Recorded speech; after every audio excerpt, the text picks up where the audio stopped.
CTV ಸ್ಥಳೀಯ ಸುದ್ದಿಗಳ ಪ್ರಾಯೋಜಕರು ರಾಮೋಸ್ ಫರ್ನಿಚರ್ಸ್ ಮತ್ತು ಇಂಟೀರಿಯರ್ಸ್. ನಮ್ಮ ಶಾಖೆಗಳು ಚಿಕ್ಕಬಳ್ಳಾಪುರ, ಚಿಂತಾಮಣಿ ಮತ್ತು ಯಲಹಂಕ ಉಪನಗರ.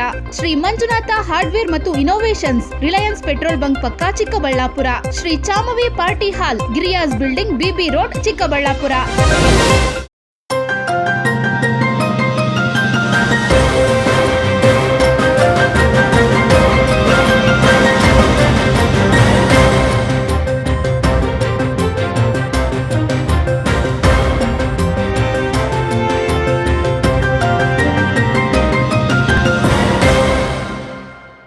ನಮಸ್ಕಾರ, ಸಿಟಿವಿ ನ್ಯೂಸ್ಗೆ ಸ್ವಾಗತ. ನಾನು ವರ್ಷಿಣಿ ಆಚಾರ್ಯ. ಮೊದಲಿಗೆ ಮುಖ್ಯಾಂಶಗಳು.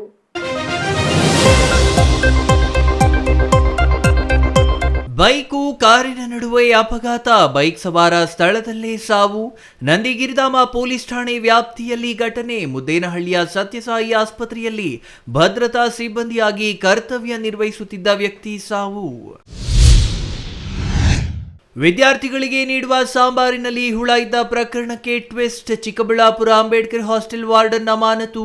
ಮಕ್ಕಳ ಆರೋಗ್ಯದ ವಿಚಾರದಲ್ಲಿ ನಿರ್ಲಕ್ಷ್ಯ ವಹಿಸಿದ ಆರೋಪದಡಿ ಜಿಲ್ಲಾಧಿಕಾರಿ ಜಿ ಪ್ರಭು ಅವರಿಂದ ಅಮಾನತು ಆದೇಶ. ಜಿಲ್ಲಾ ಗ್ಯಾರಂಟಿ ಯೋಜನೆಗಳ ಪ್ರಾಧಿಕಾರದ ಪ್ರಗತಿ ಪರಿಶೀಲನಾ ಸಭೆ. ಅಧ್ಯಕ್ಷ ಎನ್ ರಮೇಶ್ ಅಧ್ಯಕ್ಷತೆಯಲ್ಲಿ ನಡೆದ ಸಭೆ. ವಿವಿಧ ಯೋಜನೆಗಳ ಅನುಷ್ಠಾನ ಅವಲೋಕಿಸಿ ಅಧಿಕಾರಿಗಳಿಗೆ ಸೂಚನೆ. ಪದವಿ ಪೂರ್ವ ಶಿಕ್ಷಕರಿಗೆ ಹಿಂಬಡ್ತಿ ನೀಡುತ್ತಿರುವ ರಾಜ್ಯ ಸರ್ಕಾರದ ಕ್ರಮಕ್ಕೆ ಪದವಿ ಪೂರ್ವ ಶಿಕ್ಷಕರ ಆಕ್ರೋಶ. ರಾಜ್ಯವ್ಯಾಪಿ ಹೋರಾಟಕ್ಕೆ ಉಪನ್ಯಾಸಕರ ಸಿದ್ಧತೆ.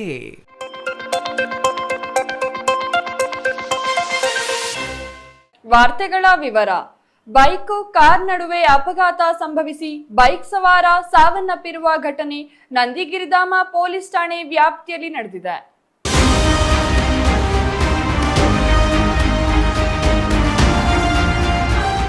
ಬೈಕ್ ಹಾಗೂ ಕಾರಿನ ನಡುವೆ ಅಪಘಾತ ಸಂಭವಿಸಿ ಬೈಕ್ ಸವಾರ ಸಾವನ್ನಪ್ಪಿರುವ ಘಟನೆ ಚಿಕ್ಕಬಳ್ಳಾಪುರ ತಾಲೂಕಿನ ಜಡಲತಿಮ್ಮನಹಳ್ಳಿ ಸಮೀಪ ರೈಲ್ವೆ ಗೇಟ್ ಬಳಿ ನಡೆದಿದೆ. ಬೈಕ್ ಸವಾರ ಚಿಕ್ಕಬಳ್ಳಾಪುರ ನಗರದ ನಿವಾಸಿ ಎಂದು ತಿಳಿದು ಬಂದಿದೆ. ಅವರು ಮುದ್ದೇನಹಳ್ಳಿಯ ಸತ್ಯಸಾಯಿ ಆಸ್ಪತ್ರೆಯಲ್ಲಿ ಸೆಕ್ಯೂರಿಟಿ ಸಿಬ್ಬಂದಿಯಾಗಿ ಕೆಲಸ ಮಾಡುತ್ತಿದ್ದರು ಎನ್ನಲಾಗಿದೆ. ಇಬ್ಬರು ಹೆಣ್ಣು ಮಕ್ಕಳ ತಂದೆಯಾಗಿದ್ದ ಶ್ರೀನಿವಾಸ್ ದೊಡ್ಡ ಮಗಳನ್ನ ಕೆಲಸಕ್ಕೆ ಹಾಗೂ ಮತ್ತೊಬ್ಬ ಮಗಳನ್ನ ಕಾಲೇಜಿಗೆ ಬಿಟ್ಟು ಬಳಿಕ ಕೆಲಸಕ್ಕೆ ತೆರಳುತ್ತಿದ್ದ ವೇಳೆ ಜಡಲತಿಮ್ಮನಹಳ್ಳಿ ರೈಲ್ವೆ ಗೇಟ್ ಬಳಿ ಹಿಂಬದಿಯಿಂದ ಬಂದ ಕಾರು ಅವರ ಬೈಕ್ಗೆ ಡಿಕ್ಕಿ ಹೊಡೆದಿದೆ. ಡಿಕ್ಕಿಯ ರಭಸಕ್ಕೆ ಶ್ರೀನಿವಾಸ್ ಕಾರಿನ ಕೆಳಗೆ ಸಿಲುಕಿ ಗಂಭೀರವಾಗಿ ಗಾಯಗೊಂಡಿದ್ದಾರೆ ಎಂದು ತಿಳಿದು ಬಂದಿದೆ. ಬೆಳಗ್ಗೆ ಎಂದಿನಂತೆ ಅವರು ಡ್ಯೂಟಿಗೆ ಮುದ್ದೇನಹಳ್ಳಿಯಲ್ಲಿ ಸೆಕ್ಯೂರಿಟಿ ಕೆಲಸ ಮಾಡ್ತಾರೆ. ಮಗಳನ್ನ ಮೈಕ್ರೋಟೆಕಲ್ಲಿ ಕೆಲಸ ಮಾಡ್ತಾಳೆ. ಡ್ರಾಪ್ ಮಾಡಿಬಿಟ್ಟು ಹೋಗೋವಾಗ ಜಡತಿಮ್ಮನಹಳ್ಳಿ ಗೇಟ್ ಹತ್ರ ರೈಲ್ವೆ ಟ್ರ್ಯಾಕ್ ಹತ್ರ ಹಿಂದ್ಗಡೆಯಿಂದ ಅತಿ ವೇಗವಾಗಿ ಬಂತು ಕಾರು, ಹೊಸ ಕಾರು, ಇನ್ನೂ ನಂಬರ್ ಪ್ಲೇಟ್ ಕೂಡ ಇಲ್ಲ ಗಾಡಿಗೆ. ಏಕಾಏಕಿ ಬಂದು ಅವನು ಹಿಂದ್ಗಡೆಯಿಂದ ಹೊಡೆದವನೇ. ಹೊಡೆದ ತಕ್ಷಣ ಸ್ಪೆಡ್ಡಾಗಿ ಕೆಳಗಡೆ ಬಿದ್ದು ಒಂದು 10 ಮೀಟ್ರು ಕಾರ್ ಕೆಳಗಡೆಯಿಂದ ಎಳ್ಕೊಂಡೋಗಿದೆ. 10 ಮೀಟ್ರ್ ಕೆಳಗಡೆ ಹೊಡ್ಕೊಂಡೋಗಿದೆ. ಬಟ್ ಅಲ್ಲಿಂದ ಮತ್ತೆ ಯಾರೋ ನೋಡ್ಕೊಂಡಿರೋರು ಅದೇ ಕಾರ್ ಅವರೇ ತೊಗೊಂಬಂದು ಮುದ್ದೇನಹಳ್ಳಿ ಹಾಸ್ಪಿಟ್ಲಲ್ಲಿ ಅಡ್ಮಿಟ್ ಮಾಡಿದ್ದಾರೆ. ಬಟ್ ಅಡ್ಮಿಟ್ ಮಾಡಿದ್ರು ಪಲ್ಸು ಏನು ಬಂದಿಲ್ಲ ಅಂತೇಳಿ ಡಾಕ್ಟ್ರು ಅವರು ಓಟಿಗೆಲ್ಲ ರೆಡಿ ಮಾಡ್ಕೊಂಡ್ರು. ಅಷ್ಟೊತ್ತಿಗೆ ಏನು ಆಗಲ್ಲ ಅಂತೇಳ್ಬಿಟ್ಟು ಹಾಸ್ಪಿಟಲ್ಲಿ ಹೇಳಿದ್ರು. ಶ್ರೀನಿವಾಸ್ KS ಅಂತ, ಚಿಕ್ಕಬಳ್ಳಾಪುರ ನಗರ, ನಂದಿ ರಸ್ತೆ ಚಿಕ್ಕಬಳ್ಳಾಪುರ ನಗರ. ಇಬ್ಬರು ಹೆಣ್ಮಕ್ಳು ಅಲ್ಲಿ. ಮಗಳು ಒಬ್ಬರು ಮೈಕ್ರೋಟೆಕಲ್ಲಿ ಇವಾಗ ಇನ್ನೂ ಒಂದು ವಾರ ಆಯಿತು ಜಾಯ್ನ್ ಆಗಿ. ಇಬ್ಬರನ್ನ ಬಿಟ್ಬಿಟ್ಟು ಹೋಗ್ತಾಯಿದ್ರು. ಚಿಕ್ಕಮಗಳು ಸ್ವಾಮೀಜಿ ಕಾಲೇಜಲ್ಲಿ ಎಕ್ಸಾಮ್ ಬಿಡೋಕ್ಕೆ ಹೋಗಿದ್ರು. ಫ್ಯಾಕ್ಟ್ರಿ ಬಿಟ್ಟು ಚಿಕ್ಕಮಗಳನ್ನ ಎಕ್ಸಾಮ್ಗೆ ಇತ್ತಲ್ಲ, ಎಕ್ಸಾಮ್ಗೋಸ್ಕರ ಅಲ್ಲಿ ಡ್ರಾಪ್ ಮಾಡಿಬಿಟ್ಟು ಅವ್ರು ಕೆಲಸಕ್ಕೆ ಹೋಗ್ತಾಯಿದ್ರು. ಬೆಳಗಿನ ಜಾವ ಒಂದು 7:30 ಆಗಿರೋದು ಘಟನೆ. ಆ ಟೈಮಲ್ಲಿ ಆಗಿರೋದು. ಇಬ್ಬರು ಹೆಣ್ಮಕ್ಳೇ, ಕುಟುಂಬಕ್ಕೆ ಅವರೊಬ್ಬರೇ ಆಧಾರ ಇದ್ದಿದ್ದು. ಇನ್ನು ಅಪಘಾತದ ಬಳಿಕ ಕಾರು ಚಾಲಕನೇ ಗಾಯಾಳು ಶ್ರೀನಿವಾಸ್ ಅವರನ್ನ ಮುದ್ದೇನಹಳ್ಳಿಯ ಸತ್ಯಸಾಯಿ ಆಸ್ಪತ್ರೆಗೆ ದಾಖಲಿಸಿದ್ದಾನೆ. ಆದರೆ ಚಿಕಿತ್ಸೆ ಫಲಕಾರಿಯಾಗದೆ ಅವರು ಆಸ್ಪತ್ರೆಯಲ್ಲಿಯೇ ಮೃತಪಟ್ಟಿದ್ದಾರೆ. ಮೃತದೇಹವನ್ನು ಮರಣೋತ್ತರ ಪರೀಕ್ಷೆಗಾಗಿ ಚಿಕ್ಕಬಳ್ಳಾಪುರ ಜಿಲ್ಲಾ ಶವಾಗಾರಕ್ಕೆ ರವಾನಿಸಲಾಗಿದೆ. ಘಟನೆ ನಂದಿಗಿರಿಧಾಮ ಪೊಲೀಸ್ ಠಾಣಾ ವ್ಯಾಪ್ತಿಯಲ್ಲಿ ನಡೆದಿದ್ದ ಮಾಹಿತಿ ತಿಳಿಯುತ್ತಿದ್ದಂತೆ ಪೊಲೀಸರು ಸ್ಥಳಕ್ಕೆ ಭೇಟಿ ನೀಡಿ ಪರಿಶೀಲನೆ ನಡೆಸಿದ್ದಾರೆ. ಪ್ರಕರಣ ದಾಖಲಿಸಿಕೊಂಡು ಮುಂದಿನ ತನಿಖೆಯನ್ನ ಕೈಗೊಂಡಿದ್ದಾರೆ. Thoudanahalli Ramesh, CTV news, Chikkaballapur.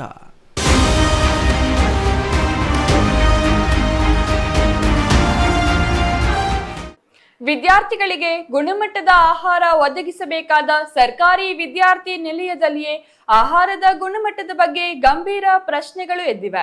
ಚಿಕ್ಕಬಳ್ಳಾಪುರ ನಗರದ ಜೈ ಭೀಮ್ ಸರ್ಕಾರಿ ಪದವಿ ವಿದ್ಯಾರ್ಥಿ ನಿಲಯದಲ್ಲಿ ವಿದ್ಯಾರ್ಥಿಗಳಿಗೆ ನೀಡಲಾಗಿದ್ದ ಸಾಂಬಾರಿನಲ್ಲಿ ಬಿಳಿ ಬಣ್ಣದ ಹುಳುಗಳು ಪತ್ತೆಯಾದ ಪ್ರಕರಣ ಭಾರೀ ಆಕ್ರೋಶಕ್ಕೆ ಕಾರಣವಾಗಿತ್ತು. ಈ ಘಟನೆ ಮಾಧ್ಯಮಗಳಲ್ಲಿ ಪ್ರಮುಖವಾಗಿ ವರದಿಯಾಗುತ್ತಿದ್ದಂತೆ ಜಿಲ್ಲಾಡಳಿತ ಕಟ್ಟುನಿಟ್ಟಿನ ಕ್ರಮ ಕೈಗೊಂಡಿದ್ದು, ಕರ್ತವ್ಯ ನಿರ್ಲಕ್ಷ್ಯ ಆರೋಪದಡಿ ಹಾಸ್ಟೆಲ್ ವಾರ್ಡನ್ ರನ್ನು ಅಮಾನತು ಮಾಡಿದೆ. ಈ ಕುರಿತು ಒಂದು ವರದಿ.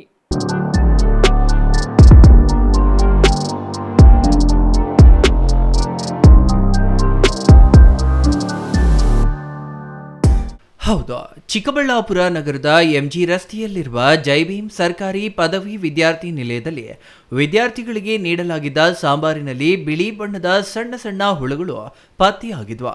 ಆರಂಭದಲ್ಲಿ ಇದನ್ನು ಗಮನಿಸದ ಕೆಲ ವಿದ್ಯಾರ್ಥಿಗಳು ಊಟ ಮಾಡಿದರೆ ಬಳಿಕ ಹುಳುಗಳು ಕಂಡುಬಂದ ತಕ್ಷಣ ವಿದ್ಯಾರ್ಥಿಗಳಲ್ಲಿ ಆತಂಕ ಮತ್ತು ಆಕ್ರೋಶ ಮನೆ ಮಾಡಿತ್ತು.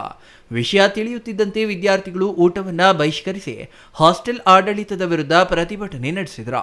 ಹಾಸ್ಟೆಲ್ನಲ್ಲಿ ಪದೇ ಪದೇ ಆಹಾರದ ಗುಣಮಟ್ಟದ ಸಮಸ್ಯೆಗಳು ಎದುರಾಗ್ತಿದ್ದ ಹಲವು ಬಾರಿ ದೂರು ನೀಡಿದ್ರ ಅಧಿಕಾರಿಗಳು ಕ್ರಮ ಕೈಗೊಂಡಿಲ್ಲ ಎಂದು ವಿದ್ಯಾರ್ಥಿಗಳು ಆರೋಪಿಸಿದರು. ಘಟನೆ ಬೆಳಕಿಗೆ ಬಂದ ಬಳಿಕ ಜಿಲ್ಲಾಡಳಿತ ಹಾಗೂ ಸಮಾಜ ಕಲ್ಯಾಣ ಇಲಾಖೆ ಅಧಿಕಾರಿಗಳು ಸ್ಥಳಕ್ಕೆ ಭೇಟಿ ನೀಡಿ ಪರಿಶೀಲನೆ ನಡೆಸಿದರು. ವಿದ್ಯಾರ್ಥಿಗಳ ಆರೋಗ್ಯದೊಂದಿಗೆ ನಿರ್ಲಕ್ಷ್ಯ ವಹಿಸಿರುವ ಆರೋಪವನ್ನು ಗಂಭೀರವಾಗಿ ಪರಿಗಣಿಸಿದ ಜಿಲ್ಲಾಧಿಕಾರಿ ತಕ್ಷಣ ತನಿಖೆಗೆ ಆದೇಶಿಸಿದರು. ತನಿಖೆಯಲ್ಲಿ ಕರ್ತವ್ಯ ಲೋಪ ಕಂಡುಬಂದ ಹಿನ್ನೆಲೆಯಲ್ಲಿ ಜೈ ಭೀಮ್ ಸರ್ಕಾರಿ ವಿದ್ಯಾರ್ಥಿ ನಿಲಯದ ವಾರ್ಡನ್ ಪ್ರವೀಣ್ ಚಂದ್ರ ಜಿ ಅವರನ್ನು ಅಮಾನತು ಮಾಡಿ ಜಿಲ್ಲಾಧಿಕಾರಿಯವರು ಆದೇಶ ಹೊರಡಿಸಿದ್ದಾರೆ. ಘಟನೆಗೆ ಸಂಬಂಧಿಸಿದಂತೆ ಅಡುಗೆ ವ್ಯವಸ್ಥೆ ಹಾಗೂ ಆಹಾರದ ಗುಣಮಟ್ಟದ ಮೇಲೂ ಅಧಿಕಾರಿಗಳು ಪರಿಶೀಲನೆ ನಡೆಸುತ್ತಿದ್ದಾರೆ. 22/6/2026 ಡಾಕ್ಟರ್ BR ಅಂಬೇಡ್ಕರ್ ಜೈ ಭೀಮ್ ಮೆಮೋರಿಯಲ್ ಹಾಸ್ಟೆಲ್ನಲ್ಲಿ ಸಾಂಬಾರಿನಲ್ಲಿ ಹುಳುಗಳು ಕಂಡು ಬಂದಿದೆ ಅಂತ ಹೇಳ್ಬಿಟ್ಟು ಆ ವಿದ್ಯಾರ್ಥಿ ನಿಲಯದ ವಿದ್ಯಾರ್ಥಿಗಳು ಆವತ್ತಿನ ದಿವಸ ಊಟ ಸೇವಿಸದೆ ನಿರಸನ ವ್ಯಕ್ತಪಡಿಸಿರುತ್ತಾರೆ. ಇದರ ಮೇರೆಗೆ ಮಾನ್ಯ ಜಿಲ್ಲಾಧಿಕಾರಿಗಳು ಹಾಗೂ ನಮ್ಮ ಸಹಾಯಕ ನಿರ್ದೇಶಕರು ಅಲ್ಲಿಗೆ ಭೇಟಿ ನೀಡಿ ಪರಿಶೀಲನೆ ನಡೆಸಲಾಗಿರುತ್ತದೆ. ತದನಂತರ ಎಲ್ಲ ದೃಶ್ಯ ಮಾಧ್ಯಮಗಳಲ್ಲೂ ಸಹ ಈ ಒಂದು ಘಟನೆ ಪ್ರಸಾರವಾಗಿರುತ್ತೆ. ಮಾರನೇ ದಿವಸ ಅಂದರೆ ದಿನಾಂಕ 23/6/2026 ಬೆಳಗ್ಗೆ 8 ಗಂಟೆಗೆ ಖುದ್ದು ನಾನು ಭೇಟಿ ನೀಡಿ ಪರಿಶೀಲಿಸಿರುತ್ತೇನೆ ಮತ್ತು ಅಲ್ಲಿರೋ ಸಿಬ್ಬಂದಿ ಹಾಗೂ ವಿದ್ಯಾರ್ಥಿಗಳೊಡನೆ ಅವ್ರ ಜೊತೆ ಮಾತಾಡಿ ಮತ್ತು ಕಾರಣ ಏನು, ಯಾವ ಕಾರಣದಿಂದ ಈ ಥರ ಘಟನೆಗಳು ನಡೀತಾ ಇದೆ ಅನ್ನೋದ್ರ ಬಗ್ಗೆ ಕೂಲಂಕುಷವಾಗಿ ಪರಿಶೀಲನೆ ಮಾಡಿ ಮತ್ತು ಒಂದು ಸಣ್ಣ ಮೀಟಿಂಗನ್ನು ಸಹ ಅಲ್ಲಿ ಅಡುಗೆಯವರು ಮತ್ತು ಸಿಬ್ಬಂದಿಯವರಿಗೆ ಮತ್ತು ವಿದ್ಯಾರ್ಥಿಗಳಿಗೆ ಮಾಡಿ ತದನಂತರ ನಾನು ಒಂದು ವರದಿಯನ್ನು ಮಾನ್ಯ ಜಿಲ್ಲಾಧಿಕಾರಿಗಳಿಗೆ ಸಲ್ಲಿಸಿರುತ್ತೇನೆ. ಆ ವರದಿ ಮೇಲೆ ಏನು ಈ ಒಂದು ಘಟನೆಗೆ ಕಾರಣಕರ್ತರಾಗಿದ್ದಾರೆ ಆ ವಿದ್ಯಾರ್ಥಿ ನಿಲಯದ ವಾರ್ಡನ್ರಾದ ಪ್ರವೀಣ್ ಜೇರ್ ಅವರು, ಅವ್ರನ್ನ ಈಗಾಗಲೇ ಮಾನ್ಯ ಜಿಲ್ಲಾಧಿಕಾರಿಗಳ ಅಮಾನತುಗೊಳಿಸಿದ್ದಾರೆ. ಅದೇ ರೀತಿಯಲ್ಲಿ ಸದರಿ ತಾಲೂಕಿನ ಅಂದರೆ ಚಿಕ್ಕಬಳ್ಳಾಪುರ ತಾಲೂಕಿನ ಸಹಾಯಕ ನಿರ್ದೇಶಕರಾದ ಶ್ರೀ ವಿಶ್ವನಾಥ್ರವರು ಸಹ ಸಕಾಲದಲ್ಲಿ ಮೇಲ್ವಿಚಾರಣೆ ನಡೆಸಿ ಈ ಒಂದು ಘಟನೆಗಳನ್ನು ಮರುಗಣಿಸಿದಂಗೆ ಕ್ರಮ ವಹಿಸಬೇಕಾಗಿತ್ತು. ಸೊ ಆ ಒಂದು ಕರ್ತವ್ಯದಲ್ಲಿ ಅವರು ವಿಫಲರಾಗಿದ್ದಾರೆ ಅಂತ ಹೇಳ್ಬಿಟ್ಟು ಅವ್ರಿಗೂ ಸಹ ಮಾನ್ಯ ಜಿಲ್ಲಾಧಿಕಾರಿಗಳು ಈಗಾಗಲೇ ಕಾರಣ ಕೇಳಿ ನೋಟಿಸನ್ನು ಜಾರಿ ಮಾಡಿದ್ದಾರೆ. ಅವರ ಹೇಳಿಕೆಯನ್ನು 24 ಗಂಟೆ ಒಳಗಡೆ ನೀಡಲು ಸಹ ಸೂಚಿಸಿರುತ್ತಾರೆ. ತದನಂತರ ಅವರ ಹೇಳಿಕೆಯ ಪರಿಗಣಿಸಿ ಏನು ಕ್ರಮ ತಗೋಬೇಕನ್ನೋದ್ರ ಬಗ್ಗೆ ಮಾನ್ಯ ಜಿಲ್ಲಾಧಿಕಾರಿಗಳು ಒಂದು ನಿರ್ಧಾರ ಮಾಡ್ತಾರೆ. ಮತ್ತು ಸದರಿ ಹಾಸ್ಟೆಲ್ಗೆ ಒಬ್ಬ ಒಳ್ಳೆ ಎಕ್ಸ್ಪೀರಿಯನ್ಸ್ ವಾರ್ಡನನ್ನು ಸಹ ಡೆಪ್ಯೂಟ್ ಮಾಡಿದ್ದೇನೆ ಈಗಾಗಲೇ. ಮತ್ತು ಈ ಥರ ಘಟನೆಗಳು ಮರುಗಣಿಸಿದಂಗೆ ಕಟ್ಟೆಚ್ಚರಿಕೆ ವಹಿಸಿ ಕರ್ತವ್ಯ ನಿರ್ವಹಿಸಲು ಸಹ ಸೂಚನೆ ನೀಡಿದೆ. ಇನ್ನು ಘಟನೆ ಬಳಿಕ ಜಿಲ್ಲೆಯ ಎಲ್ಲ ಸರ್ಕಾರಿ ವಿದ್ಯಾರ್ಥಿ ನಿಲಯಗಳ ಆಹಾರದ ಗುಣಮಟ್ಟ, ಸ್ವಚ್ಛತೆ ಮತ್ತು ಮೂಲಭೂತ ಸೌಲಭ್ಯಗಳ ಕುರಿತು ವಿಶೇಷ ಪರಿಶೀಲನೆ ನಡೆಸಲು ಸಮಾಜ ಕಲ್ಯಾಣ ಇಲಾಖೆ ಮುಂದಾಗಿದೆ. ವಿದ್ಯಾರ್ಥಿಗಳಿಗೆ ಗುಣಮಟ್ಟದ ಆಹಾರ ಹಾಗೂ ಸುರಕ್ಷಿತ ವಾತಾವರಣ ಕಲ್ಪಿಸಲು ಅಗತ್ಯ ಕ್ರಮಗಳನ್ನು ಕೈಗೊಳ್ಳಲಾಗುವುದು ಎಂದು ಅಧಿಕಾರಿಗಳು ತಿಳಿಸಿದ್ದಾರೆ. ಕರ್ತವ್ಯ ನಿರ್ಲಕ್ಷ್ಯ ತೋರುವ ಅಧಿಕಾರಿಗಳು ಮತ್ತು ಸಿಬ್ಬಂದಿಯ ವಿರುದ್ಧ ಕಠಿಣ ಕ್ರಮ ಜರುಗಿಸಲಾಗುವುದು ಎಂಬ ಎಚ್ಚರಿಕೆಯನ್ನು ಸಹ ನೀಡಿದ್ದಾರೆ. ನಿರಾದಾಕ್ಷಿಣ್ಯವಾಗಿ ಯಾವುದೇ ನಮ್ಮ ಸಿಬ್ಬಂದಿಯವರ ನಿರ್ಲಕ್ಷ್ಯತನದಿಂದ ಈ ಥರ ಘಟನೆಗಳು ನಡೆದರೆ ಅವ್ರಿಗೆ ಕೂಡಲೇ ಅವ್ರ ವಿರುದ್ಧ ಶಿಸ್ತು ಕ್ರಮ ಕೈಗೊಳ್ಳಲಾಗುವುದು. ತದನಂತರ ಅವರ ಎನ್ಕ್ವೈರಿಗಳು ಮಾಡಿ ಇನ್ನೂ ಕಠಿಣ ಕ್ರಮಗಳನ್ನು ಸಹ ಮಾನ್ಯ ಜಿಲ್ಲಾಧಿಕಾರಿಗಳು ಹಾಗೂ ನಮ್ಮ ಕೇಂದ್ರ ಕಚೇರಿಯಿಂದನೂ ಸಹ ಕೈಗೊಳ್ತಾರೆ ಅಂತ ಈ ಒಂದು ಘಟನೆಯಿಂದ ಅವ್ರಿಗೂ ಸಹ ಮನವರಿಕೆ ಆಗಿದೆ. ಮತ್ತು ಈ ಥರ ಏನು ಆ ವಿದ್ಯಾರ್ಥಿ ನಿಲಯದ ವಾರ್ಡನ್ಗಳು ದಿನನಿತ್ಯ ಬೆಳಗ್ಗೆ ಊಟ ತಯಾರಿಸುವ ಸಮಯದಲ್ಲಿ ಖುದ್ದು ಅಲ್ಲೇ ಇದ್ದು ದಾಸ್ತಾನನ್ನು ವಿತರಣೆ ಮಾಡಿ ಮತ್ತು ತಯಾರಿಕೆ ಆಗಿರೋ ಊಟವನ್ನು ಅವರು ಸೇವಿಸಿ ಉತ್ತಮವಾಗಿದೆ ಅಂತ ಖಾತ್ರಿಪಡಿಸಿ ತದನಂತರ ಮಕ್ಕಳಿಗೆ ವಿತರಣೆ ಮಾಡಬೇಕು ಎಂಬ ಸೂಚನೆಯನ್ನು ಸಹ ನೀಡಿದ್ದೀನಿ. ಈಗಾಗಲೇ ಈ ಒಂದು ಘಟನೆ ಏನು ಈ ಒಂದು ಅಮಾನತು ಆದೇಶ ಈಗಾಗಲೇ ನಮ್ಮ ಗ್ರೂಪಲ್ಲಿ ನಮ್ಮ ಬೇರೆ ಸಿಬ್ಬಂದಿ ಜಿಲ್ಲಾದ್ಯಂತನೂ ಸಹ ಅದನ್ನು ಈಗಾಗಲೇ ಪೋಸ್ಟ್ ಮಾಡಿ ಅವರಿಗೆ ಎಚ್ಚರಿಕೆಯನ್ನು ಈ ಥರ ಏನಾದರೂ ಕರ್ತವ್ಯ ನಿರ್ಲಕ್ಷ್ಯತೆಯನ್ನು ತೋರಿದ್ರೆ ಕೂಡಲೇ ಕ್ರಮ ಇರುತ್ತೆ ಅನ್ನೋದನ್ನು ತಿಳಿಸಿದ್ದೀನಿ. ಸೊ ಆದ್ದರಿಂದ ಎಚ್ಚರಿಕೆಯಿಂದ ಕರ್ತವ್ಯ ನಿರ್ವಹಿಸ್ತಾರೆ ಅಂತೇಳಿ ನಾನು ಭಾವಿಸ್ತಾ ಇದ್ದೀನಿ. ಒಟ್ಟಾರೆ ಜೈ ಭೀಮ್ ಸರ್ಕಾರಿ ವಿದ್ಯಾರ್ಥಿ ನಿಲಯದಲ್ಲಿ ಸಾಂಬಾರಿನಲ್ಲಿ ಹುಳುಗಳು ಪತ್ತೆಯಾದ ಪ್ರಕರಣ ಜಿಲ್ಲಾಡಳಿತವನ್ನ ಎಚ್ಚೆತ್ತುಕೊಳ್ಳುವಂತೆ ಮಾಡಿದ್ದ ವಾರ್ಡನ್ ಅಮಾನತಿನ ಮೂಲಕ ನಿರ್ಲಕ್ಷ್ಯದ ವಿರುದ್ಧ ಕಠಿಣ ಸಂದೇಶ ರವಾನಿಸಿದ. ವಿದ್ಯಾರ್ಥಿಗಳ ಆರೋಗ್ಯ ಮತ್ತು ಆಹಾರದ ಗುಣಮಟ್ಟದ ವಿಚಾರದಲ್ಲಿ ಯಾವುದೇ ರಾಜಿ ಇಲ್ಲ ಎಂಬುದನ್ನು ಜಿಲ್ಲಾಡಳಿತ ಸ್ಪಷ್ಟಪಡಿಸಿದ. ತವಡನಹಳ್ಳಿ ರಮೇಶ್, ಸಿಟಿವಿ ನ್ಯೂಸ್, ಚಿಕ್ಕಬಳ್ಳಾಪುರ.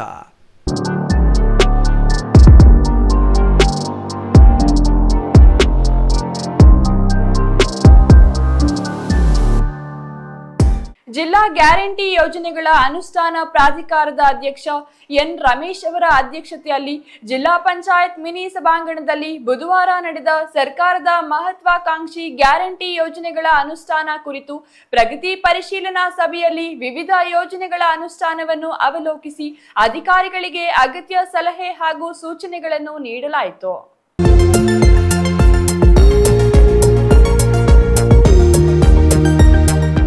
ಸುದ್ದಿಗಾರರೊಂದಿಗೆ ಮಾತನಾಡಿದ ಗ್ಯಾರಂಟಿ ಸಮಿತಿ ಜಿಲ್ಲಾಧ್ಯಕ್ಷ ಯಲುವಹಳ್ಳಿ ರಮೇಶ್, ಜಿಲ್ಲೆಯಲ್ಲಿ ಗೃಹಲಕ್ಷ್ಮಿ ಯೋಜನೆಯ ಫಲಾನುಭವಿಗಳ ಮರುಪರಿಶೀಲನೆಗೆ ವಿಶೇಷ ಒತ್ತು ನೀಡಲಾಗಿದೆ.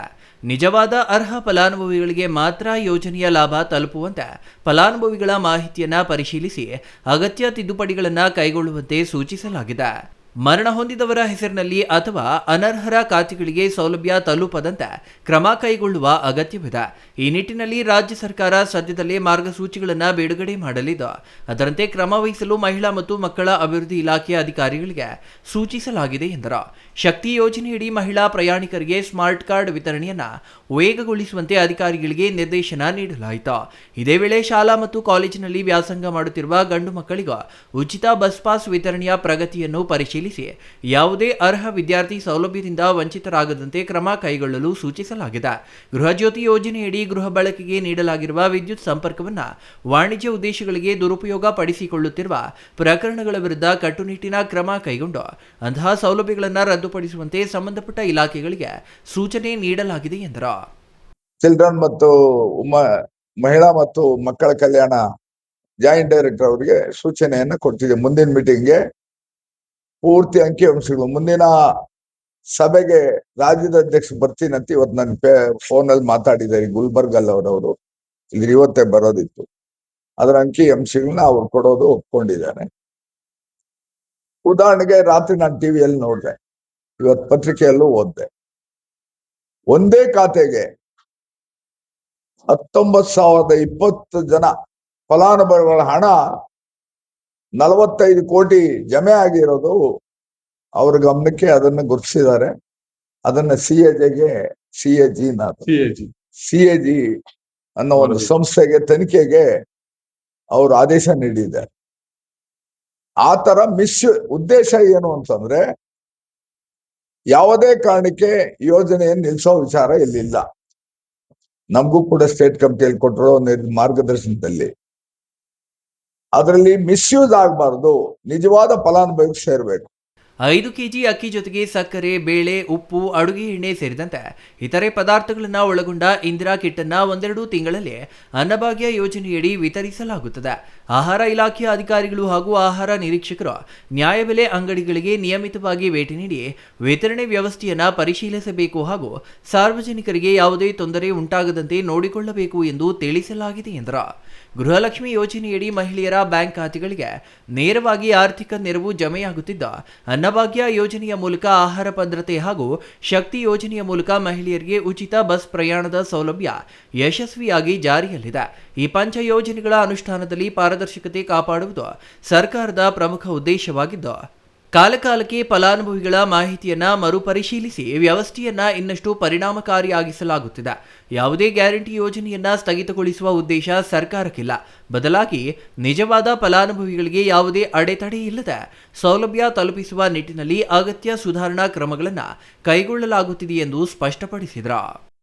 ಹಂಗಂತೇಳಿ ಅವ್ರ ಮರಣ ಹೊಂದಿದ್ರೆ ಅವ್ರ ಕುಟುಂಬಕ್ಕೆ ಗೃಹಲಕ್ಷ್ಮಿ ಹೋಗಲ್ಲ ಅಂತ ಅಲ್ಲ. ಅದ್ರ ನೆಕ್ಸ್ಟ್ ಯಾರಿಗೂ ಸೇರ್ಬೇಕು ಅಂತ ಅದಕ್ಕೆ ಒಂದು 8 ಪಾಯಿಂಟ್ಗಳ ಮಾನದಂಡವನ್ನ ಸರ್ಕಾರದಲ್ಲಿ ಚರ್ಚೆ ಆಗ್ತಿದೆ. ಅದು ಯಾವ ರೀತಿ ಅರ್ಜಿ ತಗೋಬೇಕು, ಅವರ ಭಾವಚಿತ್ರಗಳು, ಅವ್ರ ಹೆಸರುಗಳು, ಅವ್ರಿಗೇನ್ ಸಂಬಂಧ, ಅಕಸ್ಮಾತ್ ಹಿಂದೆ ಗೃಹ ಲಕ್ಷ್ಮಿಯಲ್ಲಿ ಹಣ ಪಡಿತಾ ಇದ್ದಂಥವ್ರು ಫಲಾನುಭವಿ ಅದ್ರಲ್ಲಿ ನಾಮಿನಿ ಇದ್ರೆ ಆ ನಾಮಿನಿಗೆ ಹೋಗ್ಬೇಕಾ, ಈ ತರ ಅನೇಕ ಮಾನದಂಡಗಳು ಗುರುತಿಸಿ ಅದನ್ನ ಮಾರ್ಪಾಡು ಮಾಡಿ ಮಾಡೋಂಥ ವಿಚಾರ ಸರ್ಕಾರದ ಮುಂದೆ ನಡೀತಾ ಇದೆ. ಹಾಗಾಗಿ ಆ ಒಂದು ಗೃಹಲಕ್ಷ್ಮಿ ಯೋಜನೆಯಲ್ಲಿ ಇದುವರೆಗೂ 14.5 ಕೋಟಿ 14,05 ಲಕ್ಷ. News bureau, CTV news, Chikkaballapur.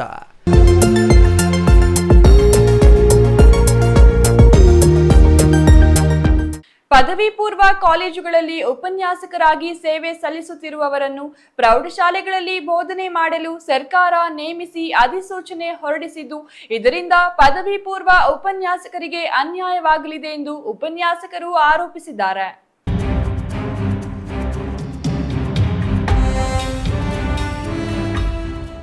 ಚಿಕ್ಕಬಳ್ಳಾಪುರದ ಪತ್ರಕರ್ತರ ಭವನದಲ್ಲಿ ಇಂದು ನಡೆದ ಸುದ್ದಿಗೋಷ್ಠಿಯಲ್ಲಿ ಮಾತನಾಡಿದ ರಾಜ್ಯ ಪದವಿ ಪೂರ್ವ ಉಪನ್ಯಾಸಕರ ಸಂಘದ ಪದಾಧಿಕಾರಿಗಳು, ಪ್ರೌಢಶಾಲೆಗಳಲ್ಲಿ ಶಿಕ್ಷಕರ ಕೊರತೆ ಇರುವ ಕಾರಣ ಪದವಿ ಪೂರ್ವ ಕಾಲೇಜುಗಳ ಉಪನ್ಯಾಸಕರನ್ನು ಬೋಧನೆ ಮಾಡಲು ನೇಮಿಸಲು ಸರ್ಕಾರ ಮುಂದಾಗಿದೆ. ವೃತ್ತಿಪರ ಪರೀಕ್ಷೆಗಳನ್ನು ಎದುರಿಸಲು ಪದವಿ ಪೂರ್ವ ವಿದ್ಯಾರ್ಥಿಗಳಿಗೆ ಪದವಿ ಪೂರ್ವ ಉಪನ್ಯಾಸಕರು ತರಬೇತಿ ನೀಡುತ್ತಿದ್ದಾರೆ. ಪ್ರೌಢಶಾಲೆಗಳಲ್ಲಿ ಖಾಲಿ ಇರುವ ಹುದ್ದೆಗಳನ್ನು ತುಂಬುವ ಬದಲು ಉಪನ್ಯಾಸಕರನ್ನು ನೇಮಿಸಲು ಮುಂದಾಗಿರುವುದು ವಿದ್ಯಾರ್ಥಿಗಳ ಭವಿಷ್ಯಕ್ಕೆ ಧಕ್ಕೆ ತರುತ್ತದೆ ಎಂದು ಕಿಡಿಕಾರಿದರು. ನಮಗೆ ನಿರ್ದೇಶಕರಿಂದ ನಾವು ನೇಮಕಾತಿಯನ್ನು ಹೊಂದಿರ್ತೀವಿ ಮತ್ತು ನಮಗೆ ಆಡಳಿತಾತ್ಮಕವಾಗಿ ನಿಯಂತ್ರಣ ಮಾಡಲಿಕ್ಕೆ ಜಿಲ್ಲಾ ಮಟ್ಟದಲ್ಲಿ ಉಪನಿರ್ದೇಶಕರಿರ್ತಾರೆ. ಪ್ರತ್ಯೇಕವಾಗಿ ಉಪನಿರ್ದೇಶಕರು ಪದವಿ ಪೂರ್ವ ಶಿಕ್ಷಣ ಇಲಾಖೆ. ಈ ಪ್ರೌಢಶಾಲೆಗೆ ಹೋದಾಗ ಪ್ರೌಢಶಾಲೆಯಲ್ಲಿ ಮುಖ್ಯೋಪಾಧ್ಯಾಯರು ಇರ್ತಾರೆ, ತಾಲೂಕು ಮಟ್ಟದಲ್ಲಿ BO ಇರ್ತಾರೆ ಮತ್ತು ಜಿಲ್ಲಾ ಮಟ್ಟದಲ್ಲಿ DDPI ಇರ್ತಾರೆ. ಅವರಿಗೆ ಪ್ರತ್ಯೇಕ ಇಲಾಖೆ ಕಮಿಷನರ್ ಇರ್ತಾರೆ. ನಾವು 2 ಇಲಾಖೆಗಳಲ್ಲಿ ಕಾರ್ಯನಿರ್ವಹಿಸುವಾಗ ನಾವು B ದರ್ಜೆಯ ಉಪನ್ಯಾಸಕರು ಅಲ್ಲಿ C ದರ್ಜೆಯ ಒಂದು ಶಿಕ್ಷಕ ವೃಂದದಲ್ಲಿ ಕಾರ್ಯನಿರ್ವಹಿಸ್ತವ ನಮ್ಮ ಜವಾಬ್ದಾರಿಯನ್ನು ನಾವು ಪ್ರೌಢಶಾಲೆ ಪಾಠ ಮಾಡಬೇಕಾದ್ರೆ ಹೈಸ್ಕೂಲ್ ಹೆಡ್ ಮಾಸ್ಟರ್ಗೆ ನಾವು ಜವಾಬ್ದಾರಿಯನ್ನು ನಾವು ಅವರ ನಿಯಂತ್ರಣದಲ್ಲಿ ಕೆಲಸ ಮಾಡಬೇಕು. ನಮ್ಮನ್ನು ಮೇಲ್ವಿಚಾರಣೆ ಮಾಡಬೇಕಾದ್ರೆ ಈ ಕಡೆ ಪದವಿ ಪೂರ್ವ ಶಿಕ್ಷಣ ಇಲಾಖೆ ಮೇಲ್ವಿಚಾರಣೆ ಮಾಡ್ತಾ ಅಲ್ಲ, BO ಮತ್ತು DDPI ಮೇಲ್ವಿಚಾರಣೆ ಮಾಡ್ತಾರೆ. ಇದು ಕೂಡ ಗೊಂದಲ ಇದೆ. ಆಡಳಿತಾತ್ಮಕವಾಗಿ ಈ ಹುದ್ದೆಗಳ ಒಂದು ನಿರ್ದೇಶನದಲ್ಲಿ, ನಿಯಂತ್ರಣದಲ್ಲಿ, ಮೇಲ್ವಿಚಾರಣೆಯಲ್ಲಿ ಹೇಗೆ ಮಾಡಬೇಕು ಅನ್ನೋದ್ರ ಬಗ್ಗೆನೂ ಚರ್ಚೆ ಇಲ್ಲ ಅಥವಾ ಅದ್ರ ಬಗ್ಗೆನೂ ಕ್ರಮ ತಗೊಂಡಿಲ್ಲ. ಈ ಕಡೆ ಪದವಿ ಪೂರ್ವ ಉಪನ್ಯಾಸಕರ ಒಂದು ಹಿತದೃಷ್ಟಿಯಿಂದ ಅವರೊಂದಿಗೂ ಚರ್ಚೆ ಮಾಡಿಲ್ಲ ಮತ್ತು ಪದವಿ ಪೂರ್ವ ವಿದ್ಯಾರ್ಥಿಗಳು ಬಹಳ ಮುಖ್ಯ. ಒಂದು ಕಡೆ ಡಿಗ್ರಿ, ಇನ್ನೊಂದು ಪ್ರೌಢ ಶಿಕ್ಷಣ, ಈ ಮಧ್ಯೆ ಅತ್ಯಂತ ಶ್ರೇಷ್ಠವಾಗಿರ್ತಕ್ಕಂಥ, ಸೂಕ್ಷ್ಮವಾಗಿರ್ತಕ್ಕಂಥ ಒಂದು ಹದಿಹರೆಯದ ವಿದ್ಯಾರ್ಥಿಗಳಿಗೆ ನಾವು ಬೋಧನೆಯನ್ನು ಮಾಡ್ತೇವೆ. ಇಂಥ ವಿದ್ಯಾರ್ಥಿಗಳಿಗೂ ಕೂಡ ತೊಂದರೆ ಆಗ್ತಕ್ಕಂಥ ರೀತಿಯಲ್ಲಿ ಈ ಒಂದು ಶಿಕ್ಷಣ, ಈ ಒಂದು ರಿಸಲ್ಟ್ ಅನ್ನು ಮಾಡಿರ್ತಕ್ಕಂಥ. ಜೂನ್ 21ರಂದು ನಡೆದ ಪದವಿ ಪೂರ್ವ ಉಪನ್ಯಾಸಕರ ಪದಾಧಿಕಾರಿಗಳ ಸಭೆಯಲ್ಲಿ ಈ ವಿಚಾರಗಳ ಬಗ್ಗೆ ಚರ್ಚೆ ಮಾಡಲಾಗಿದೆ. ರಾಜ್ಯ ಸರ್ಕಾರ ಅಧಿಸೂಚನೆ ಹೊರಡಿಸುವ ಮೊದಲು ಆ ಕ್ಷೇತ್ರಕ್ಕೆ ಸಂಬಂಧಿಸಿದ ವಿಧಾನ ಪರಿಷತ್ ಸದಸ್ಯರ ಅಭಿಪ್ರಾಯ ಕೇಳಿಲ್ಲ, ಸಭೆ ಮಾಡಿಲ್ಲ. ಪದವಿ ಪೂರ್ವ ಉಪನ್ಯಾಸಕರು ಮತ್ತು ಪ್ರಾಂಶುಪಾಲರ ಸಂಘದೊಂದಿಗೆ ಚರ್ಚೆ ಮಾಡಿಲ್ಲ. ಸಮಿತಿ ರಚಿಸಿ ಆ ಸಮಿತಿ ವರದಿಯಂತೆ ಕ್ರಮ ಕೈಗೊಂಡಿಲ್ಲ.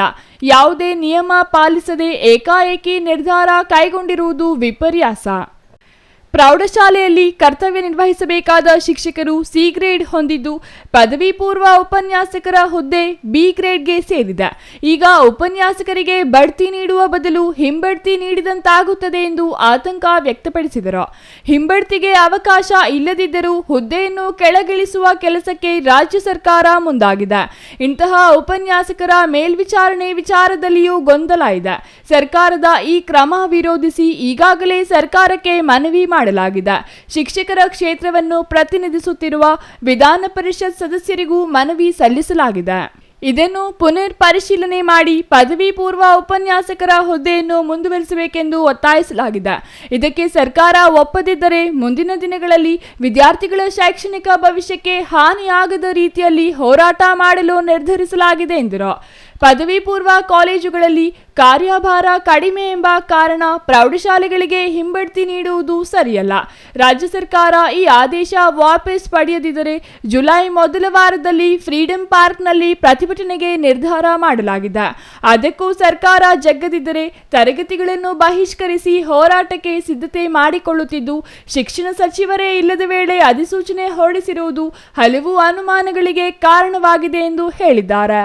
News bureau, CTV news, Chikkaballapur.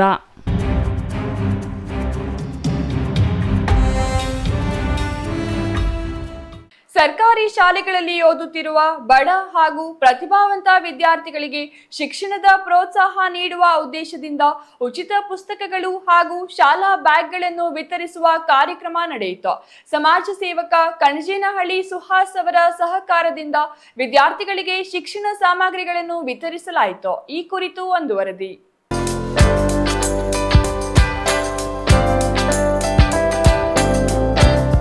ಹೌದು, ಚಿಕ್ಕಬಳ್ಳಾಪುರ ತಾಲೂಕಿನ ತಿಪ್ಪೇನಹಳ್ಳಿ ಗ್ರಾಮ ಪಂಚಾಯಿತಿ ವ್ಯಾಪ್ತಿಯ 7 ಗ್ರಾಮಗಳ ಸರ್ಕಾರಿ ಶಾಲೆಗಳ ವಿದ್ಯಾರ್ಥಿಗಳಿಗೆ ಉಚಿತವಾಗಿ ಪುಸ್ತಕಗಳು ಹಾಗೂ ಶಾಲಾ ಬ್ಯಾಗ್ಗಳನ್ನು ವಿತರಿಸಲಾಯಿತು. ಹೊಸ ಶೈಕ್ಷಣಿಕ ವರ್ಷ ಆರಂಭವಾಗಿರುವ ಹಿನ್ನೆಲೆ ಪ್ರತಿ ವರ್ಷದಂತೆ ಈ ವರ್ಷವೂ ಬಡ ಕುಟುಂಬಗಳ ಮಕ್ಕಳಿಗೆ ನೆರವಾಗುವ ಉದ್ದೇಶದಿಂದ ಈ ಕಾರ್ಯಕ್ರಮವನ್ನು ಆಯೋಜಿಸಲಾಗಿತ್ತು. ಸಮಾಜ ಸೇವಕ ಕಣಜೇನಹಳ್ಳಿ ಸುಹಾಸ್ ಅವರು ವಿದ್ಯಾರ್ಥಿಗಳಿಗೆ ಅಗತ್ಯವಾದ ಶಿಕ್ಷಣ ಸಾಮಗ್ರಿಗಳನ್ನು ಒದಗಿಸಿದ್ರು. ವಿದ್ಯಾರ್ಥಿಗಳು ಹಾಗೂ ಪೋಷಕರು ಸಂತಸವಾಗಿದ್ರು. ಕಾರ್ಯಕ್ರಮದಲ್ಲಿ ಮಾತನಾಡಿದ ಭಗತ್ ಸಿಂಗ್ ಚಾರಿಟಬಲ್ ಟ್ರಸ್ಟ್ ಅಧ್ಯಕ್ಷ ಸಂದೀಪ್ ರೆಡ್ಡಿ, ಗ್ರಾಮೀಣ ಭಾಗದ ಮಕ್ಕಳಿಗೆ ಶಿಕ್ಷಣವೇ ಶಕ್ತಿ ಎಂಬ ಸಂದೇಶ ನೀಡಿ ಆರ್ಥಿಕ ಸಂಕಷ್ಟದ ಕಾರಣ ಯಾವುದೇ ಮಗು ಶಿಕ್ಷಣದಿಂದ ವಂಚಿತವಾಗಬಾರದು ಎಂಬ ಉದ್ದೇಶದಿಂದ ಇಂತಹ ಸಮಾಜಮುಖಿ ಕಾರ್ಯಕ್ರಮಗಳನ್ನು ಹಮ್ಮಿಕೊಳ್ಳಲಾಗುತ್ತಿದೆ. ಶಿಕ್ಷಣದ ಜೊತೆಗೆ ಮಕ್ಕಳಲ್ಲಿ ಆತ್ಮವಿಶ್ವಾಸ ಬೆಳೆಸುವುದು ಹಾಗೂ ಸರ್ಕಾರಿ ಶಾಲೆಗಳ ಅಭಿವೃದ್ಧಿಗೆ ಕೈ ಜೋಡಿಸುವುದು ನಮ್ಮೆಲ್ಲರ ಜವಾಬ್ದಾರಿ ಎಂದು ಹೇಳಿದರು. ಈಗ ಪ್ರತಿ ವರ್ಷದಂತೆ ಏನು ನನ್ನ ಸ್ನೇಹಿತರು ಸಹೋದರರು ಆದಂತಹ ಇದೇ ಕಣಜೇನಹಳ್ಳಿ ಗ್ರಾಮದ ಯುವಕರು, ಸಮಾಜಮುಖಿ ಕೆಲಸ ಮಾಡುವಂತಹ ಉದ್ಯಮಿ ನನ್ನ ತಮ್ಮ ಸುಹಾಸ್ರವರು ಪ್ರತಿ ವರ್ಷದಂತೆ ಸುಮಾರು 6-7 ವರ್ಷಗಳಿಂದ ಈ ಕಾರ್ಯವನ್ನು ಅವ್ರು ಮಾಡ್ಕೊಂಡು ಬರ್ತಿದ್ದಾರೆ. ಇಡೀ ತಿಪ್ಪೇನಹಳ್ಳಿ ಪಂಚಾಯಿತಿ ವ್ಯಾಪ್ತಿಯಲ್ಲಿರುವಂತಹ ಸರ್ಕಾರಿ ಶಾಲೆಗಳು ಎಷ್ಟು ಶಾಲೆಗಳಿದೆಯೋ ಅಷ್ಟು ಶಾಲೆಗಳ ಮಕ್ಕಳಿಗೆ ಬ್ಯಾಗ್ಗಳನ್ನು ಕೊಡುವಂಥದ್ದು ಮತ್ತು ಪುಸ್ತಕ ಮತ್ತು ಏನು ಅದಕ್ಕೆ ಬೇಕಾಗಿರುವಂತಹ ಪೆನ್ನು, ಪೇಪರು ಏನೇನು ಬೇಕೋ ಅವೆಲ್ಲ ಒಂದು ವಸ್ತುಗಳನ್ನು ಕೊಡುವಂತಹ, ಮಕ್ಕಳಿಗೆ ಓದೋದಕ್ಕೆ ಈಸಿ ಆಗುವಂತಹ, ನಮಗೆಲ್ಲರಿಗೂ ಗೊತ್ತಿದೆ ಸರ್ಕಾರಿ ಶಾಲೆಯ ಮಕ್ಕಳಿಗೆ ವಿಧಿ ಇಲ್ಲದೆ ಇವತ್ತು ಆರ್ಥಿಕವಾಗಿ ಹಿಂದುಳಿದಿರುವಂತಹ ಮಕ್ಕಳು ಮಾತ್ರ ಬರ್ತಾ ಇರೋದು ಅಂತ ಎಲ್ಲರಿಗೂ ಗೊತ್ತಿದೆ. ಅಂತಹ ಮಕ್ಕಳ ಜೊತೆ ನಿಂತ್ಕೊಳ್ಳೋಂತಹ ಒಂದು ದೇವರು ಮೆಚ್ಚುವಂಥ ಕೆಲಸವನ್ನು ನನ್ನ ತಮ್ಮ ಸುಹಾಸ್ ಮಾಡ್ತಿದ್ದಾರೆ, ಪ್ರತಿ ವರ್ಷ ಮಾಡ್ತಿದ್ದಾರೆ. ಇವತ್ತು ನನ್ನ ಕರೆದು ಇದನ್ನು ತಾವು ಉದ್ಘಾಟನೆ ಮಾಡಬೇಕು ಅಂತಂದರು. ಈಗ ನಾವೀಗಾಗಲೇ ಕಣಜೇನಹಳ್ಳಿ ಶಾಲೆಯಲ್ಲಿ ಈಗ ಉದ್ಘಾಟನೆ ಮಾಡಿ ಅವರಿಗೆಲ್ಲ ನಿಮ್ಮ ಮುಂದೆನೇ ಬುಕ್ಸು ಮತ್ತು ಬ್ಯಾಗ್ಸ್ ಎಲ್ಲ ಕೊಟ್ಟಿದ್ದೀವಿ ಮಕ್ಕಳಿಗೆ. ತುಂಬ ಸಂತೋಷವಾಗಿ ಆ ಮಕ್ಕಳು ಅದನ್ನು ಸ್ವೀಕಾರ ಮಾಡಿದ್ದಾರೆ. ಇನ್ನು ನನ್ನ ಸ್ನೇಹಿತರು ಸುಹಾಸ್ ಅವರ ನೇತೃತ್ವದಲ್ಲಿ ಈಗ ಇನ್ನು ಮಿಕ್ಕಿದ ಶಾಲೆಗಳಿಗೆಲ್ಲ ಹೋಗಿ ಇವತ್ತು ದಿನಪೂರ್ತಿ ಅವರಿಗೆ ಪುಸ್ತಕಗಳನ್ನು ಮತ್ತು ಬ್ಯಾಗುಗಳನ್ನು ಮತ್ತು ಪೆನ್ನು ಈ ಥರದ್ದು ಏನೇನು ಸಲಕರಣೆಗಳಿದೆ ಅವುಗಳನ್ನು ಕೊಡುವಂಥ ಕೆಲಸ ನನ್ನ ಯುವ ಮಿತ್ರರು ಮಾಡ್ತಾರೆ ಸರ್. ಇನ್ನು ಕಾರ್ಯಕ್ರಮದಲ್ಲಿ ಶಾಲಾ ಶಿಕ್ಷಕರು, ಗ್ರಾಮ ಪಂಚಾಯಿತಿ ಸದಸ್ಯರು, ಪೋಷಕರು ಹಾಗೂ ಸಾರ್ವಜನಿಕರು ಭಾಗವಹಿಸಿದ್ರು. ವಿದ್ಯಾರ್ಥಿಗಳಿಗೆ ಪುಸ್ತಕ ಮತ್ತು ಬ್ಯಾಗ್ ವಿತರಿಸಿದ ಗಣ್ಯರು ಚೆನ್ನಾಗಿ ಓದಿ ಸಮಾಜಕ್ಕೆ ಉತ್ತಮ ಪ್ರಜೆಗಳಾಗುವಂತೆ ಶುಭ ಹಾರೈಸಿದ್ರು. 10 ವರ್ಷದಿಂದ ಈ ಶಾಲೆಯಲ್ಲಿ ಸೇವೆ ಸಲ್ಲಿಸ್ತಾ ಇದ್ದೀನಿ. ಸುಹಾಸ್ ಅವರು ತಾವು ವಾಸಿಸಿ ಹುಟ್ಟಿ ಬೆಳೆದಂಥ ಊರು ಅಂತ ಒಂದು ಕೃತಜ್ಞತೆಯಿಂದ ನಮ್ಮೂರು ಶಾಲೆ ಚೆನ್ನಾಗಿರಬೇಕು ಅನ್ನೋ ಒಂದು ಇದರಿಂದ ಒಂದು ಪುಟ್ಟ ಮಗು ದಿವಸ ನಮಗೆ ಕರ್ಕೊಂಬಂದು ಮಗು ಬರ್ತಡೇ ಅಂತೇಳಿಬಿಟ್ಟು ಆವತ್ತಿಂದ ನೋಟ್ ಪುಸ್ತಕ ಬ್ಯಾಗನ್ನು ಮಕ್ಕಳಿಗೆ ಹಂಚ್ತಾ ಇದ್ದಾರೆ. ಮತ್ತು ಅವ್ರಿಗೆ ಈ ಶಾಲೆ ಬಗ್ಗೆ ಹೆಚ್ಚಿನ ಅಭಿಮಾನ ಇದೆ. 5-6 ವರ್ಷಗಳಿಂದ ನಮ್ಮ ಶಾಲೆಯಲ್ಲಿ ಜೂನ್ ಹುಟ್ಟೋ ಅಷ್ಟೊತ್ತಿಗೆ ಮಕ್ಕಳಿಗೆ ಶಾಲೆಗೆ ಏನು ಬೇಕು, ಬ್ಯಾಗ್ ಅವಶ್ಯಕತೆ ಇರುತ್ತೆ, ಪುಸ್ತಕ, ಪೆನ್ನು, ಪೆನ್ಸಿಲ್ ಅವಶ್ಯಕತೆ ಇರುತ್ತೆ, ಅದೆಲ್ಲವನ್ನು ಅವರು ಕೊಡ್ತಾ ಇದ್ದಾರೆ. ನಾವು ಯಾವತ್ತೂ ಏನೂ ಅವ್ರನ್ನ ಕೇಳಿಲ್ಲ. ಅವರೇ ಅವರ ಒಂದು ಈ ಊರಿನ ಬಗ್ಗೆ, ಶಾಲೆಯ ಬಗ್ಗೆ ಕಾಳಜಿಯನ್ನು ವಹಿಸ್ಕೊಂಡು ನಾನು ಈ ಊರಲ್ಲಿ ಹುಟ್ಟಿ ಬೆಳೆದು ಓದಿ ಇಷ್ಟು ದೊಡ್ಡವನಾಗಿ ನಾನೊಂದು ಸಂಪಾದನೆ ಮಾಡೋನಾಗಿದ್ದೀನಿ. ನನ್ನಿಂದ ಕೆಲವು ಬಡ ಮಕ್ಕಳಿಗೆ ಸಹಾಯ ಆಗಲಿ ಅನ್ನೋ ಒಂದು ಉದ್ದೇಶದಿಂದ ಅವರು ಸ್ವ ಇಚ್ಛೆಯಂತೆ ಅವರು ಈ ಒಂದು ಕಾರ್ಯಕ್ರಮವನ್ನು ನಡೆಸ್ಕೊಂಡು ಬರ್ತಾ ಇದ್ದಾರೆ. ಅವ್ರಿಗೆ, ಅವ್ರ ಕುಟುಂಬದವ್ರಿಗೆ, ಅವ್ರ ಮಕ್ಕಳಿಗೆ ದೇವರು ಎಲ್ಲ ರೀತಿಯ ಆಶೀರ್ವಾದ, ಆರೋಗ್ಯವನ್ನು ಕೊಟ್ಟು ಆಶೀರ್ವಾದಿಸಿ ಇನ್ನೂ ಹೆಚ್ಚಿನ ಕಾರ್ಯಕ್ರಮಗಳು ಬಡ ಮಕ್ಕಳಿಗೆ, ಬಡವರಿಗೆ ಸಹಾಯ ಮಾಡಬೇಕಂತ ಹೇಳ್ತಾ ನಾನು ದೇವರಲ್ಲಿ ಯೂಸ್ಫುಲ್ ಆಗಿ. ಉಚಿತ ಶಿಕ್ಷಣ ಸಾಮಗ್ರಿಗಳ ವಿತರಣೆಯಿಂದ ವಿದ್ಯಾರ್ಥಿಗಳ ಮುಖದಲ್ಲಿ ಸಂತಸ ಮೂಡಿದ್ದ ಪೋಷಕರು, ಸಂಘಟಕರ ಸಾಮಾಜಿಕ ಕಳಕಳಿಗೆ ಮೆಚ್ಚುಗೆ ವ್ಯಕ್ತಪಡಿಸಿದ್ರು. ಒಟ್ಟಾರೆ ತಿಪ್ಪೇನಹಳ್ಳಿ ಗ್ರಾಮ ಪಂಚಾಯಿತಿ ವ್ಯಾಪ್ತಿಯ 7 ಗ್ರಾಮಗಳ ಸರ್ಕಾರಿ ಶಾಲಾ ಮಕ್ಕಳಿಗೆ ಉಚಿತ ಪುಸ್ತಕಗಳು ಮತ್ತು ಬ್ಯಾಗ್ಗಳನ್ನು ವಿತರಿಸುವ ಮೂಲಕ ಶಿಕ್ಷಣಕ್ಕೆ ಪ್ರೋತ್ಸಾಹ ನೀಡುವ ಕಾರ್ಯ ನಡೆದಿದೆ. ಸಮಾಜ ಸೇವಕರ ಈ ಕೊಡುಗೆ ಗ್ರಾಮೀಣ ಭಾಗದ ವಿದ್ಯಾರ್ಥಿಗಳಿಗೆ ಹೊಸ ಉತ್ಸಾಹ ತುಂಬಿದೆ. Thoudanahalli Ramesh, CTV news, Chikkaballapur.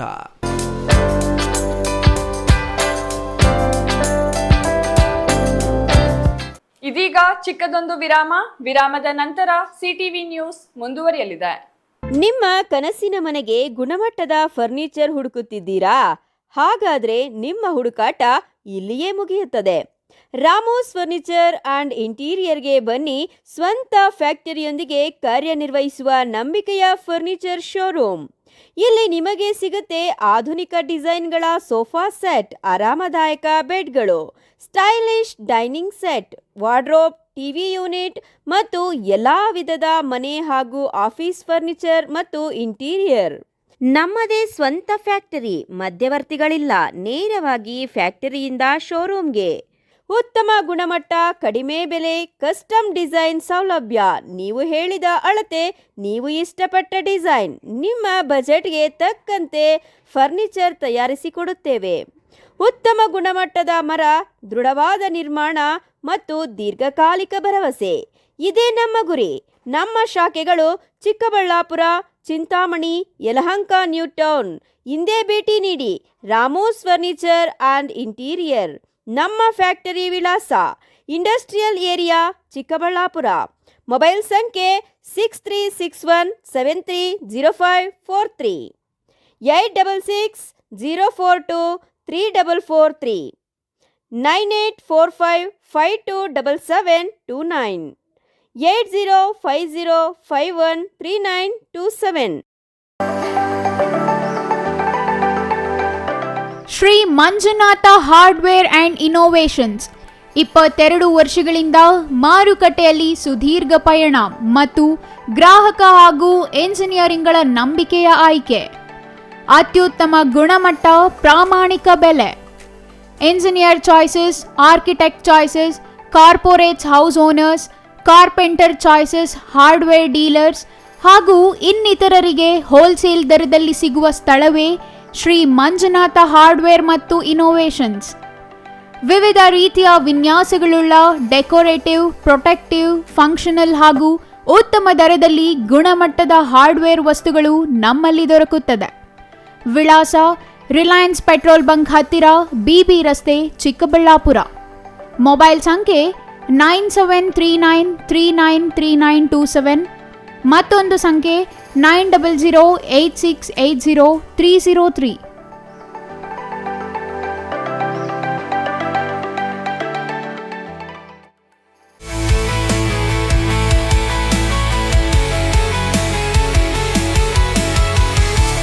Shri Sarovar resort. ಹುಟ್ಟುಹಬ್ಬ, ನಿಶ್ಚಿತಾರ್ಥ, ಬೀಗರ ಊಟ, ಕಾರ್ಯಕ್ರಮ ಯಾವುದೇ ಇರಲಿ, ನಿಮ್ಮ ಸಂಭ್ರಮ ಶ್ರೀ ಸರೋವರ್ ರೆಸಾರ್ಟಿನಲ್ಲಿರಲಿ. ಸುಂದರ ವಾತಾವರಣ, ಸುವಿಶಾಲ ಮೈದಾನ, ಕಾರ್ಯಕ್ರಮ ವೇದಿಕೆ ಎಲ್ಲವೂ ನಿಮಗಾಗಿ. ಆಕರ್ಷಕ ಬಾಡಿಗೆ, ಸಮಾಧಾನದ ಸೇವೆ. ಕೆಂಪೇಗೌಡ ವಿಮಾನ ನಿಲ್ದಾಣದಿಂದ ಕೇವಲ 30 ಕಿಲೋಮೀಟರ್ ಅಂತರದಲ್ಲಿ. ದಿನ್ನೆ ಹೊಸಹಳ್ಳಿಯಿಂದ ಇಶಾಗೆ ಹೋಗುವ ಮುಖ್ಯ ರಸ್ತೆಯಲ್ಲಿ ಸಿದ್ಧವಾಗಿದೆ ಶ್ರೀ ಸರೋವರ್ ರೆಸಾರ್ಟ್. ಇಶಾ ದೇವಾಲಯದಿಂದ ಕೂಗಳತೆ ದೂರ, ರಂಗಧಾಮ ಕೆರೆಯಿಂದ ಕೆಲವೇ ಅಡಿಗಳ ಅಂತರ. ಲೇಕ್ ವ್ಯೂ, ಹಿಲ್ ವ್ಯೂ ಎಲ್ಲವೂ ಲಭ್ಯವಿರುವ ಏಕೈಕ ರೆಸಾರ್ಟ್ ಶ್ರೀ ಸರೋವರ್. ಎಲ್ಲ ಎಸಿ ಕೊಠಡಿಗಳು, ಸ್ಟಾರ್ ಹೋಟೆಲ್ ಸೌಲಭ್ಯಗಳು. ಮತ್ತೇಕೆ ತಡ, ಕೂಡಲೇ ಬುಕ್ ಮಾಡಲು ಸಂಪರ್ಕಿಸಿ. ಶ್ರೀ ಸರೋವರ್ ರೆಸಾರ್ಟ್, ಇಶಾ ಮುಖ್ಯ ರಸ್ತೆ, ಇಶಾ ದೇವಾಲಯ ಸಮೀಪ, ಚಿಕ್ಕಬಳ್ಳಾಪುರ. ಮೊಬೈಲ್ ಸಂಖ್ಯೆ 9535561053 ಮತ್ತೊಂದು ಸಂಖ್ಯೆ 8904562827.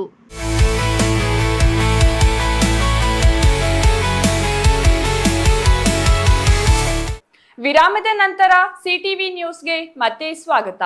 ಕೊರಟಗೆರೆ ತಾಲೂಕಿನಲ್ಲಿ ಚಿರತೆಯ ಸಂಚಾರ ಸಾರ್ವಜನಿಕರಲ್ಲಿ ಆತಂಕ ಮೂಡಿಸಿದ್ದು, ಜನರು ಹೊರಬರಲು ಹೆದರುವ ಸ್ಥಿತಿ ನಿರ್ಮಾಣವಾಗಿದೆ. ಹಗಲಿನಲ್ಲಿಯೇ ಚಿರತೆ ಸಂಚಾರ ಇರುವುದು ಜನರಲ್ಲಿ ಆತಂಕ ಹೆಚ್ಚಾಗಲು ಕಾರಣವಾಗಿದೆ.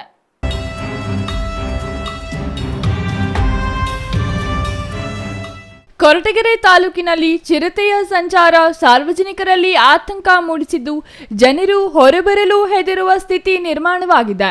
ಹಗಲಿನಲ್ಲಿಯೇ ಚಿರತೆ ಸಂಚಾರ ಇರುವುದು ಜನರಲ್ಲಿ ಆತಂಕ ಹೆಚ್ಚಾಗಲು ಕಾರಣವಾಗಿದೆ. ಕೊರಟಗೆರೆ ತಾಲೂಕು ಚನ್ನರಾಯನದುರ್ಗ ಹೋಬಳಿಯ ಗೌಜಗಲ್ಲು ಗ್ರಾಮದಲ್ಲಿ ಕಳೆದ 1 ತಿಂಗಳಿಂದ ಗ್ರಾಮದ ಅನೇಕ ಭಾಗಗಳಲ್ಲಿ ಚಿರತೆಯೊಂದು ಪದೇ ಪದೇ ಕಾಣಿಸುತ್ತಿದೆ. ಮಂಗಳವಾರ ಸಂಜೆ ಆಹಾರ ಅರಸಿ ಗ್ರಾಮಕ್ಕೆ ಬಂದ ಚಿರತೆ ನಾಯಿಯನ್ನು ಬೇಟೆಯಾಡಲು ಹೊಂಚು ಹಾಕುತ್ತಿದ್ದಾಗ ವ್ಯಕ್ತಿಯೊಬ್ಬರ ಮೊಬೈಲ್ ಫೋನಿನಲ್ಲಿ ದೃಶ್ಯ ಸೆರೆಯಾಗಿದೆ. ಕಳೆದ 3-4 ದಿನಗಳ ಹಿಂದೆ ಗೌಜಗಲ್ ಗ್ರಾಮದ ಗೋವಿಂದರಾಜು ಎಂಬ ರೈತನ 3 ಮೇಕೆಗಳನ್ನು ಹೊತ್ತೊಯ್ಯುತ್ತಿದ್ದ ಚಿರತೆ ಇಂದು ಮತ್ತೆ ಆಹಾರ ಅರಸಿ ಗ್ರಾಮದ ಕಡೆಗೆ ಬಂದಿದೆ. ಕಳೆದ 20 ದಿನಗಳ ಹಿಂದೆ ರೈತರೊಬ್ಬರ ಕುರಿ ಮತ್ತು ಮೇಕೆಯ ಮೇಲೆ ದಾಳಿ ಮಾಡಿದ ಘಟನೆ ನಡೆದಿದೆ. ಕೊರಟಗೆರೆ ಅರಣ್ಯ ಇಲಾಖೆ ಕಳೆದ 20 ದಿನಗಳಿಂದ ಚಿರತೆ ಹಿಡಿಯಲು ಹರಸಾಹಸ ಪಡುತ್ತಿರುವುದು ವಿಪರ್ಯಾಸವೇ ಸರಿ ಎನ್ನುತ್ತಾರೆ ಇಲ್ಲಿನ ಗ್ರಾಮಸ್ಥರು.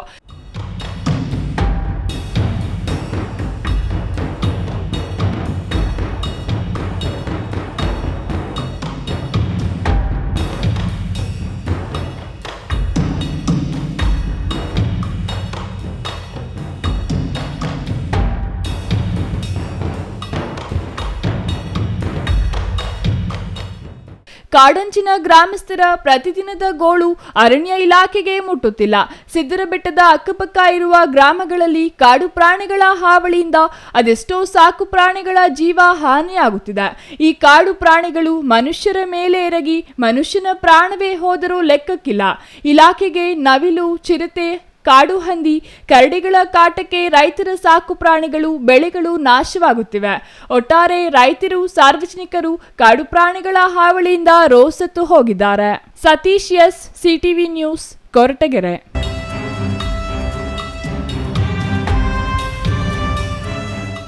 ದೊಡ್ಡಬಳ್ಳಾಪುರ ತಾಲೂಕಿನ ಹುಸ್ಕೂರು ಗ್ರಾಮದಲ್ಲಿ ಶ್ರೀ ಸಪ್ಪಲಮ್ಮ ದೇವಿ ಹಾಗೂ ಶ್ರೀ ದುರ್ಗಮ್ಮ ದೇವಿ ಜಾತ್ರಾ ಮಹೋತ್ಸವವು ಭಕ್ತಿಭಾವ ಮತ್ತು ಸಡಗರದಿಂದ ನಡೆಯಿತು.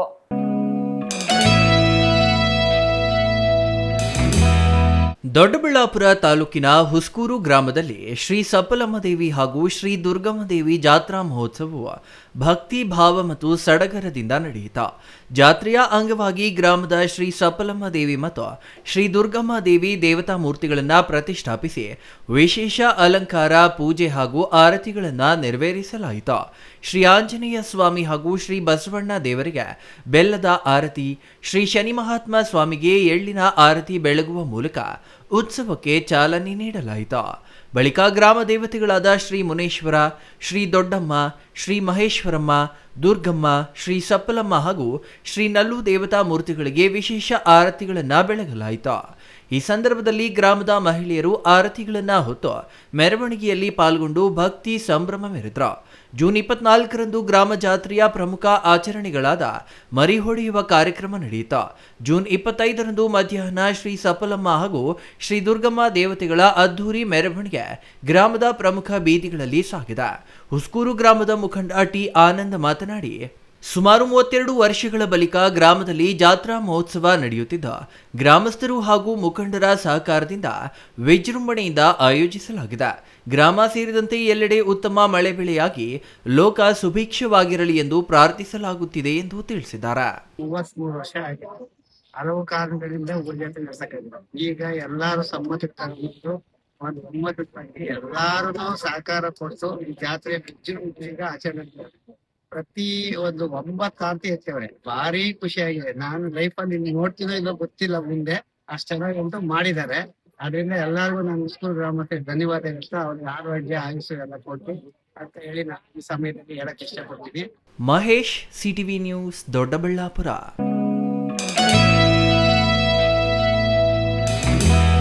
ಶ್ರೀನಿವಾಸಪುರ ತಾಲೂಕಿನ ಮುದಿಮಡಗು ಗ್ರಾಮ ಪಂಚಾಯಿತಿ ವ್ಯಾಪ್ತಿಯ ಯರ್ಲಂಪಲ್ಲಿ ಗ್ರಾಮದಲ್ಲಿ ಸಾರ್ವಜನಿಕ ಬಳಕೆಗೆ ಕೊರೆಸಿದ ಕೊಳವೆ ಬಾವಿಯನ್ನು ಖಾಸಗಿ ವ್ಯಕ್ತಿಯೊಬ್ಬರು ಕೃಷಿಗೆ ಬಳಸುತ್ತಿರುವ ಆರೋಪ ಕೇಳಿಬಂದಿದ್ದು ಗ್ರಾಮಸ್ಥರಲ್ಲಿ ತೀವ್ರ ಆಕ್ರೋಶ ಮೂಡಿಸಿದೆ.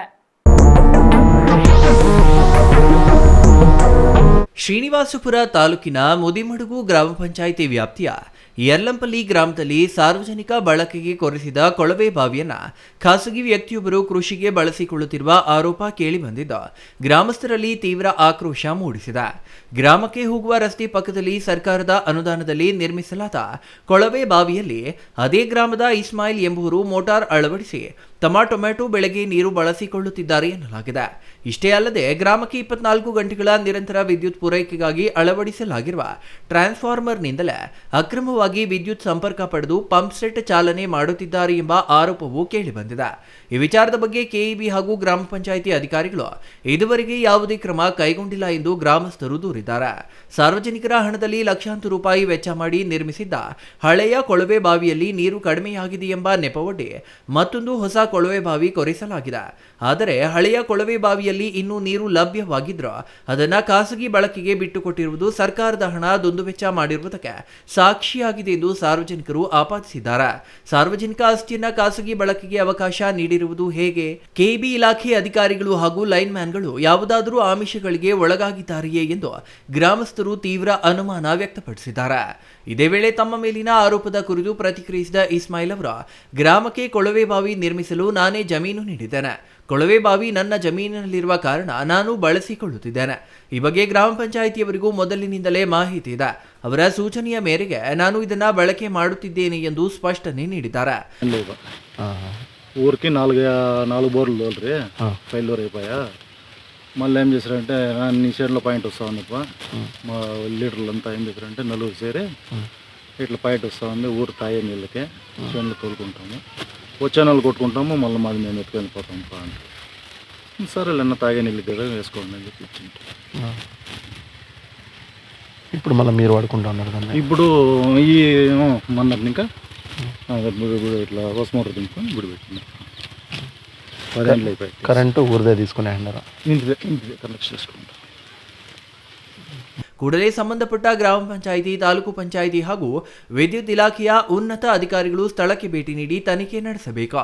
ಸಾರ್ವಜನಿಕ ಆಸ್ತಿಯನ್ನ ತಕ್ಷಣವೇ ಗ್ರಾಮ ಪಂಚಾಯಿತಿ ವಶಕ್ಕೆ ಪಡೆದು ಗ್ರಾಮಸ್ಥರ ಹಿತಾಸಕ್ತಿ ಕಾಪಾಡಬೇಕು ಮತ್ತು ಈ ಹಗರಣದ ಹಿಂದಿನ ಸತ್ಯಾಂಶವನ್ನ ಬಹಿರಂಗಪಡಿಸಬೇಕು ಎಂದು ಸಾರ್ವಜನಿಕರು ಒತ್ತಾಯಿಸಿದ್ದಾರೆ.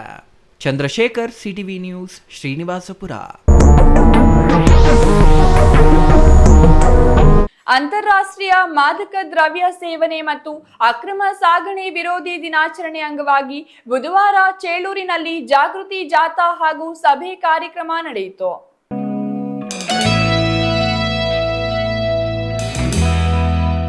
ಅಂತಾರಾಷ್ಟ್ರೀಯ ಮಾದಕ ದ್ರವ್ಯ ಸೇವನೆ ಮತ್ತು ಅಕ್ರಮ ಸಾಗಣೆ ವಿರೋಧಿ ದಿನಾಚರಣೆ ಅಂಗವಾಗಿ ಬುಧವಾರ ಚೇಳೂರಿನಲ್ಲಿ ಜಾಗೃತಿ ಜಾಥಾ ಹಾಗೂ ಸಭಾ ಕಾರ್ಯಕ್ರಮ ನಡೆಯಿತು. ಚೇಳೂರು ಪೊಲೀಸ್ ವತಿಯಿಂದ ಚೇಳೂರು ಗಾಯತ್ರಿ ಕನ್ವೆನ್ಷನ್ ಹಾಲ್ನಲ್ಲಿ ವೇದಿಕೆ ಕಾರ್ಯಕ್ರಮ ಹಾಗೂ ಪಟ್ಟಣದ ಎಲ್ಲ ಶಾಲಾ ಕಾಲೇಜು ವಿದ್ಯಾರ್ಥಿಗಳಿಂದ ಜಾಗೃತಿ ಜಾಥಾ ನಡೆಯಿತು. ಆರಂಭವಾದ ಜಾಥಾಕ್ಕೆ ಸರ್ಕಲ್ ಇನ್ಸ್ಪೆಕ್ಟರ್ ಎಂ ಶ್ರೀನಿವಾಸ್ ಹಾಗೂ ಸಬ್ ಇನ್ಸ್ಪೆಕ್ಟರ್ ಕೆ ಗಣೇಶ್ ಚಾಲನೆ ನೀಡಿದರು. ಜಾಥಾಕ್ಕೂ ಮುನ್ನ ನಡೆದ ವೇದಿಕೆ ಕಾರ್ಯಕ್ರಮದಲ್ಲಿ ಸಿಐ ಶ್ರೀನಿವಾಸ್ ಮಾತನಾಡಿ, ಮಾದಕ ದ್ರವ್ಯಗಳ ಬಗ್ಗೆ ಸಮುದಾಯದಲ್ಲಿ ಜಾಗೃತಿ ಮೂಡಿಸುವ ಅಗತ್ಯವಿದೆ. ಮಕ್ಕಳು, ಯುವಕರು ಮಾದಕ ದ್ರವ್ಯಗಳತ್ತ ಆಕರ್ಷಿತರಾಗುತ್ತಿರುವುದು ಅಪಾಯಕಾರಿ ಬೆಳವಣಿಗೆಯಾಗಿದೆ. ಕೇವಲ ಮಾದಕ ವಸ್ತುಗಳ ಸಾಗಣೆ, ಮಾದಕ ವ್ಯಸನಿಗಳ ವಿರುದ್ಧ ಕ್ರಮ ಕೈಗೊಳ್ಳುವುದೇ ಪೊಲೀಸರ ಕೆಲಸವಲ್ಲ. ಅವುಗಳ ವಿರುದ್ಧ ಜಾಗೃತಿ ಮೂಡಿಸಿ ಸಮಸ್ಯೆಯನ್ನ ಆರಂಭದಲ್ಲಿಯೇ ತಡೆಯುವುದು ಪೊಲೀಸರ ಕರ್ತವ್ಯವಾಗಿದೆ. ಆದ್ದರಿಂದ ಜಾಗೃತಿ ಜಾಥಾ ನಡೆಸಿ ಸಾರ್ವಜನಿಕರಲ್ಲಿ ಅರಿವು ಮೂಡಿಸಲಾಗುತ್ತಿದೆ ಎಂದರು. ಮಾದಕ ವಸ್ತುಗಳ ವ್ಯಸನದಿಂದ ಸಾವಿರಾರು ಜನರು ಪ್ರಾಣ ಕಳೆದುಕೊಂಡಿದ್ದಾರೆ. ಇದಲ್ಲದೆ ದೇಶದಲ್ಲಿ ಒಂದು ದಿನಕ್ಕೆ 7 ಮಂದಿ ಈ ರೀತಿ ಸಾವಿಗೀಡಾಗುತ್ತಿದ್ದಾರೆ. ಮಾದಕ ವಸ್ತುಗಳ ಈ ಪರಿಣಾಮವನ್ನು ಅರಿತು ಜನರು ಅವುಗಳಿಂದ ದೂರ ಉಳಿಯಬೇಕು. ಅಲ್ಲದೆ ಜನರಲ್ಲಿ ಜಾಗೃತಿ ಮೂಡಿಸುವ ನಿಟ್ಟಿನಲ್ಲಿ ಜಾಗೃತಿ ಜಾಥಾ ಹಾಗೂ ಇತರ ಕಾರ್ಯಕ್ರಮಗಳನ್ನು ಹಮ್ಮಿಕೊಳ್ಳಬೇಕಿದೆ ಎಂದರು. ವಿದ್ಯಾರ್ಥಿಗಳ ಬ್ಯಾಂಡ್ ಮೆರವಣಿಗೆಯಲ್ಲಿ ಗಮನ ಸೆಳೆಯಿತು. ಮೆರವಣಿಗೆಯಲ್ಲಿ ಭಾಗವಹಿಸಿದ ಪಟ್ಟಣದ ಎಲ್ಲ ಶಾಲಾ ಕಾಲೇಜು ವಿದ್ಯಾರ್ಥಿಗಳು ಮಾದಕ ವಸ್ತುಗಳನ್ನು ತ್ಯಜಿಸುವುದು, ಮಾದಕ ವಸ್ತುಗಳ ಸೇವನೆಯಿಂದ ಆಗುವ ಅಪಾಯ, ವ್ಯಸನ ಮುಕ್ತರಾಗಲು ಇರುವ ಮಾರ್ಗಗಳ ಬಗೆಗಿನ ಮಾಹಿತಿ ಫಲಕಗಳನ್ನು ಪ್ರದರ್ಶನ ಮಾಡಿದ್ರ. ಪಟ್ಟಣದ ಮಹಾತ್ಮ ಗಾಂಧಿ ವೃತ್ತದ ಬಳಿ ಮಾನವ ಸರಪಳಿ ನಿರ್ಮಿಸಿ ಸಾರ್ವಜನಿಕರಿಗೆ ಜಾಗೃತಿ ಮಂಡಿಸಲಾಯಿತು. ಈ ವೇಳೆ ಮಾದಕ ವಸ್ತು ಸೇವನೆ ಮತ್ತು ಅಕ್ರಮ ಮಾದಕ ವಸ್ತುಗಳ ಕಳ್ಳ ಸಾಗಣೆ ವಿರೋಧಿ ಪ್ರಯುಕ್ತ ಶಾಲಾ ಕಾಲೇಜು ವಿದ್ಯಾರ್ಥಿಗಳಿಗೆ ಮಾದಕ ವಸ್ತುಗಳ ದುರುಪಯೋಗದ ಬಗ್ಗೆ ಜಾಗೃತಿ ಮೂಡಿಸಿ ಪ್ರತಿಜ್ಞೆಯನ್ನ ಮಾಡಿಸಲಾಯಿತು. CS Venkatesh, CTV news, Chelur.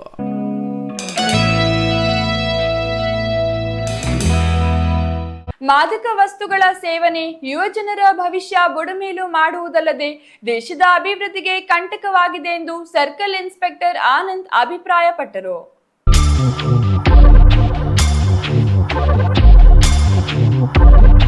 Sidlaghatta ನಗರದ ಬಸ್ ನಿಲ್ದಾಣದ ಮೂಲಕ ಶಾಲಾ ಮಕ್ಕಳೊಂದಿಗೆ ಜಾಥಾಗೆ ಚಾಲನೆ ನೀಡಿ ಮಾತನಾಡಿದ ಸರ್ಕಲ್ ಇನ್ಸ್ಪೆಕ್ಟರ್ ಆನಂದ್, ಮಾದಕ ವಸ್ತುವಿನ ಮಾರಾಟ ಜಾಲ ವಿದ್ಯಾರ್ಥಿಗಳಿಗೆ, ಯುವಕರಿಗೆ ಪ್ರಾಥಮಿಕ ಹಂತದಲ್ಲಿ ಉಚಿತವಾಗಿ ಅವುಗಳನ್ನು ಒದಗಿಸಿ ಬಳಿಕ ವ್ಯಸನಕ್ಕೆ ಅಧೀನರಾಗುವಂತೆ ಮಾಡುತ್ತೆ.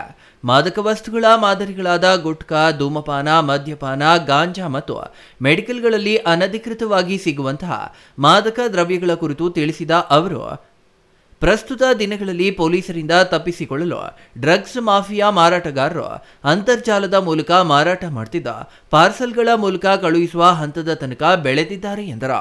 ಒಂದು ಸಿಸ್ಟಮ್ ಅದು ರೂಢಿಸ್ಕೊಳ್ಬೇಕಾಗಿ ತಮ್ಮಲ್ಲಿ ಮನವಿ ಮತ್ತು ಯಾರೇ ನಿಮಗೆ ಮಾಹಿತಿ ಇದ್ರೂ ಸಹ ದಯವಿಟ್ಟು ಡ್ರಗ್ಸ್ ಸಂಬಂಧಪಟ್ಟಂಗೆ ನೀವು ನಮಗೆ ಮಾಹಿತಿ ನೀಡಿದ್ರೆ ನಿಮ್ಮ ಹೆಸರುಗಳನ್ನು ಸಹ ಒಂದು ಗೌಪ್ಯವಾಗಿಡಲಾಗುವುದು.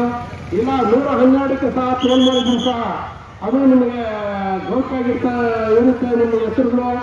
ಪಿಎಸ್ಐ ವೇಣುಗೋಪಾಲ್ ಮಾತನಾಡಿ, ಅಪರಾಧ ಕೃತ್ಯಗಳು ಪ್ರಸ್ತುತ ಸಮಾಜದಲ್ಲಿ ಹೆಚ್ಚಲು ಮೂಲ ಕಾರಣ ಎಂದು ತಿಳಿಸಿದ ಅವರು, ಮಾದಕ ವ್ಯಸನ ಮುಕ್ತ ಸಮಾಜ ನಿರ್ಮಾಣ ನಮ್ಮೆಲ್ಲರ ಗುರಿ ಎಂದು ವಿದ್ಯಾರ್ಥಿಗಳಿಗೆ ಕಿವಿಮಾತು ಹೇಳಿದ್ರು. ಪೊಲೀಸ್ ಇಲಾಖೆಯು ಸಮಾಜದಲ್ಲಿ ನಡೆಯುವ ಕಾನೂನು ಬಾಹಿರ ಚಟುವಟಿಕೆಗಳನ್ನು ನಿಯಂತ್ರಿಸುವ ಪ್ರಯತ್ನ ಮಾಡುತ್ತಿದ್ದು, ವಿದ್ಯಾರ್ಥಿಗಳು ಮತ್ತು ಸಾರ್ವಜನಿಕರು ಕಾನೂನು ಬಾಹಿರ ಚಟುವಟಿಕೆಗಳಲ್ಲಿ ಭಾಗಿಯಾಗಬಾರದು ಹಾಗೂ ಅವುಗಳನ್ನು ಬೆಂಬಲಿಸಬಾರದು. ಕಾನೂನು ಬಾಹಿರ ಚಟುವಟಿಕೆ ನಡೆಯುವುದು ಕಂಡುಬಂದಲ್ಲಿ ಪೊಲೀಸ್ ಇಲಾಖೆಗೆ ಮಾಹಿತಿ ನೀಡಿದರೆ ಆರೋಗ್ಯಕರ ಸಮಾಜವನ್ನು ನಿರ್ಮಿಸಬಹುದು ಎಂದರು.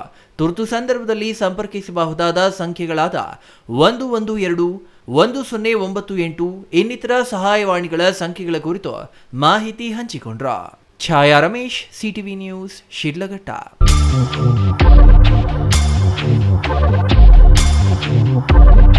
ಚಿಂತಾಮಣಿ ತಾಲೂಕಿನ ಕೋಟಗಲ್ ಗ್ರಾಮ ಪಂಚಾಯಿತಿ ವ್ಯಾಪ್ತಿಯ ದೊಡ್ಡಹಳ್ಳಿ ಗ್ರಾಮದಲ್ಲಿ ವ್ಯಾಸರಾಯ ಪ್ರತಿಷ್ಠಾಪಿತ ಶ್ರೀ ಅಭಯ ಆಂಜನೇಯ ಸ್ವಾಮಿ ದೇವಸ್ಥಾನದಲ್ಲಿ 3 ದಿನಗಳಿಂದ ವೈಭವದಿಂದ ವಿವಿಧ ಧಾರ್ಮಿಕ ವಿಧಿವಿಧಾನಗಳು ನೆರವೇರಿದವು.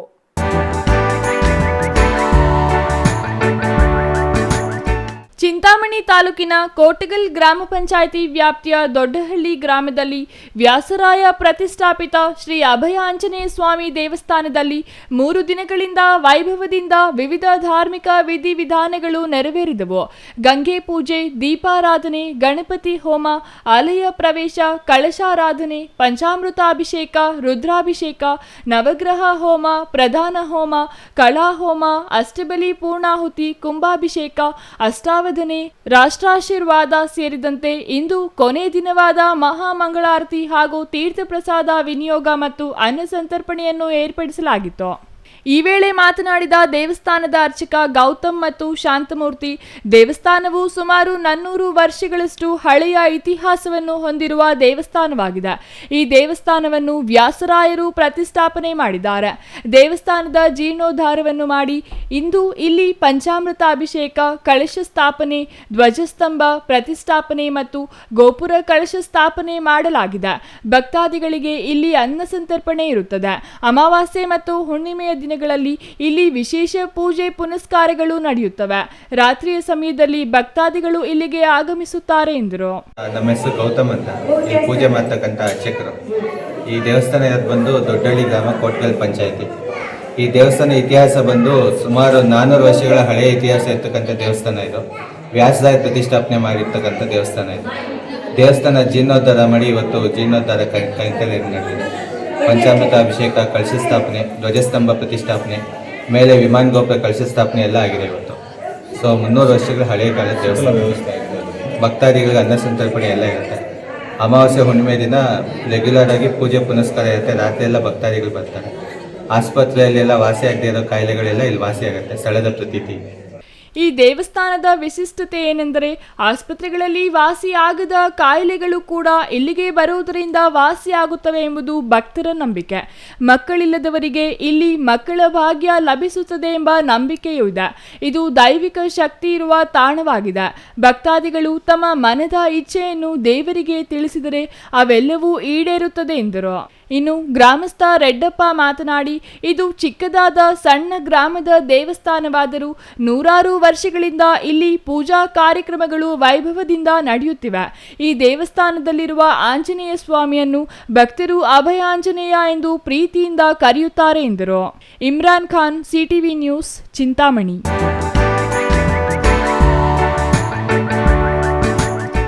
ಇದೀಗ ಚಿಕ್ಕದೊಂದು ವಿರಾಮದ ನಂತರ ಸಿಟಿವಿ ನ್ಯೂಸ್ ಮುಂದುವರಿಯಲಿದೆ.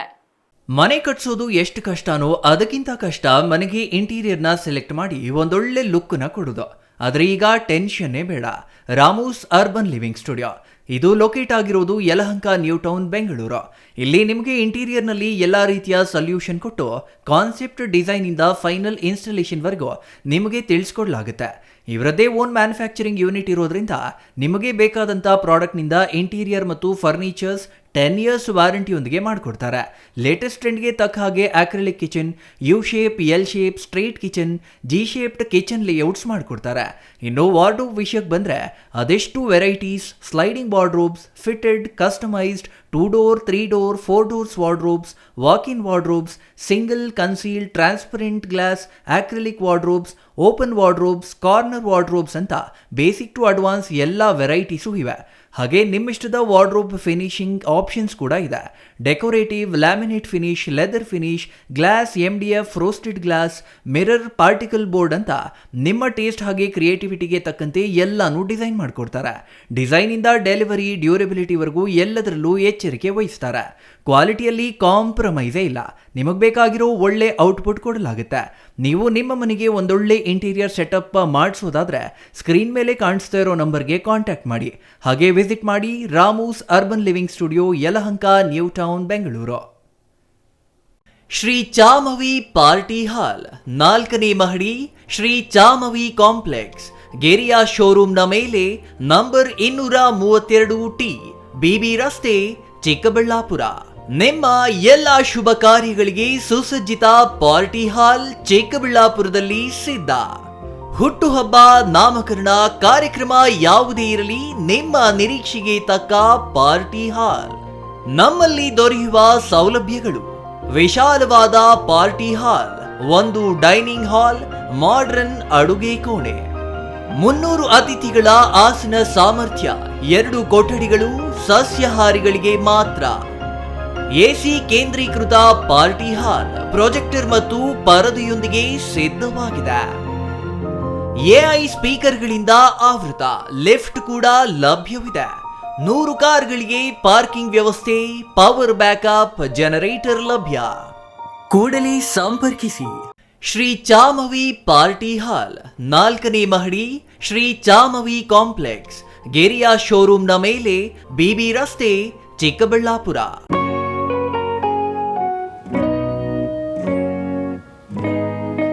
ಸ್ಕೈ ಮಹಿಳಾ ಅಡ್ಡ, ವುಮೆನ್ಸ್ ಶೋರೂಮ್, ಬದಲಾದ ವಿಳಾಸದಲ್ಲಿ, ಗೌರಿಬಿದನೂರು ರಸ್ತೆ, ರೆಡ್ಡಿ ಎಲೆಕ್ಟ್ರಾನಿಕ್ಸ್ ಹತ್ತಿರ, ಚಿಕ್ಕಬಳ್ಳಾಪುರ ಟೌನ್. ಮೊಬೈಲ್ ಸಂಖ್ಯೆ 9916533636. 15 ವರ್ಷ ಮೇಲ್ಪಟ್ಟ ಮಹಿಳೆಯರಿಗೆ ಬೇಕಾದ ಎಲ್ಲ ತರಹದ ಬಟ್ಟೆಗಳು ಒಂದೇ ಮಳಿಗೆಯಲ್ಲಿ ಲಭ್ಯ. ಉತ್ತಮ ಗುಣಮಟ್ಟದ ಅತ್ಯಾಧುನಿಕ ಬಟ್ಟೆಗಳಿಗಾಗಿ ಭೇಟಿ ಕೊಡಿ. ಸ್ಕೈ ಮಹಿಳಾ ಅಡ್ಡ ನಿಮಗಾಗಿ ಇದೆ. 1-2 ಪೀಸ್ ಕೊಂಡರೂ ಹೋಲ್ಸೇಲ್ ದರದಲ್ಲಿ ನೀಡುತ್ತೇವೆ. ಎಲ್ಲ ತರಹದ ಆಕರ್ಷಣೀಯ ಸೀರೆಗಳು, ಮನಮೆಚ್ಚುವಂತಹ ಸೀರೆಗಳು, ಟಾಪ್ಸ್, ಲೆಗಿನ್ಸ್, ರೆಡಿ ಡ್ರೆಸ್ಸಸ್, ಮಹಿಳೆಯರ ಒಳ ಉಡುಪುಗಳು ಲಭ್ಯ. ಮತ್ಯಾಕೆ ತಡ, ಒಮ್ಮೆ ಭೇಟಿ ಕೊಡಿ. ಸ್ಕೈ ಮಹಿಳಾ ಅಡ್ಡ, ಗೌರಿಬಿದನೂರು ರಸ್ತೆ, ರೆಡ್ಡಿ ಎಲೆಕ್ಟ್ರಾನಿಕ್ಸ್ ಹತ್ತಿರ, ಚಿಕ್ಕಬಳ್ಳಾಪುರ ಟೌನ್. ಮೊಬೈಲ್ ಸಂಖ್ಯೆ 9916533636.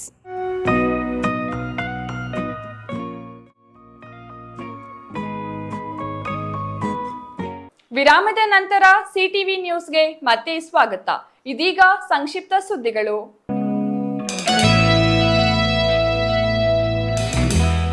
ಕೋಲಾರ ಅವಿಭಜಿತ ಜಿಲ್ಲೆಯಲ್ಲಿ ಸತತ 3 ಬಾರಿ ಶಾಸಕರಾಗಿ ಆಯ್ಕೆಯಾಗಿರುವ ಬಲಗೈ ಸಮಾಜದ ಶಾಸಕ ಎಸ್ಎನ್ ನಾರಾಯಣಸ್ವಾಮಿ ಅವರಿಗೆ ಸಚಿವ ಸ್ಥಾನ ನೀಡಬೇಕೆಂದು ಬಲಗೈ ಸಮುದಾಯದ ಮುಖಂಡರು ಒತ್ತಾಯಿಸಿದರು. ಕೋಲಾರ ನಗರದ ಪತ್ರಕರ್ತರ ಭವನದಲ್ಲಿ ನಡೆದ ಸುದ್ದಿಗೋಷ್ಠಿಯಲ್ಲಿ ಮಾತನಾಡಿದ ಮಾರ್ಜೇನಹಳ್ಳಿ ಬಾಬು, ಪರಿಶಿಷ್ಟ ಜಾತಿ ಜನಸಂಖ್ಯೆಯುಳ್ಳ ಕೋಲಾರ ಜಿಲ್ಲೆಯಲ್ಲಿ ಬಲಗೈ ಸಮಾಜ ಹೆಚ್ಚಿದೆ. ಕೋಲಾರ ಜಿಲ್ಲೆಯಲ್ಲಿ ಬಲಗೈ ಸಮಾಜದವರಿಗೆ ಈವರೆಗೂ ಮಂತ್ರಿ ಸ್ಥಾನ ನೀಡಿಲ್ಲ. ಕಳೆದ ಲೋಕಸಭಾ ಚುನಾವಣೆಯಲ್ಲಿ ಬಲಗೈ ಸಮಾಜಕ್ಕೆ ಟಿಕೆಟ್ ನೀಡಲು ಒತ್ತಾಯವಿದ್ದರೂ ಕೊನೆ ಕ್ಷಣದಲ್ಲಿ ಬಲಗೈ ಸಮಾಜಕ್ಕೆ ಕೊಡಲಿಲ್ಲ. ಶಾಸಕ ಎಸ್ಎನ್ ನಾರಾಯಣಸ್ವಾಮಿ ಅವರಿಗೆ ಮುಂದಿನ ದಿನಗಳಲ್ಲಿ ಅವಕಾಶಗಳನ್ನು ಕೊಡುತ್ತಾರೆ ಎಂಬ ಭರವಸೆಯಿಂದ ಜಿಲ್ಲೆಯ ಎಲ್ಲ ಬಲಗೈ ಸಮಾಜ ಒಗ್ಗಟ್ಟಾಗಿ ಕಾಂಗ್ರೆಸ್ ಪಕ್ಷಕ್ಕೆ ಮತ ನೀಡಿದರು. ಕಾಂಗ್ರೆಸ್ ಹೈಕಮಾಂಡ್ ಬಲಗೈ ಸಮಾಜದ ಏಕೈಕ ಶಾಸಕ ಎಸ್ಎನ್ ನಾರಾಯಣಸ್ವಾಮಿ ಅವರಿಗೆ ಮಂತ್ರಿ ಸ್ಥಾನ ಕಲ್ಪಿಸಿ ಕೊಡಬೇಕೆಂಬುದು ಒತ್ತಾಯಿಸಿದರು.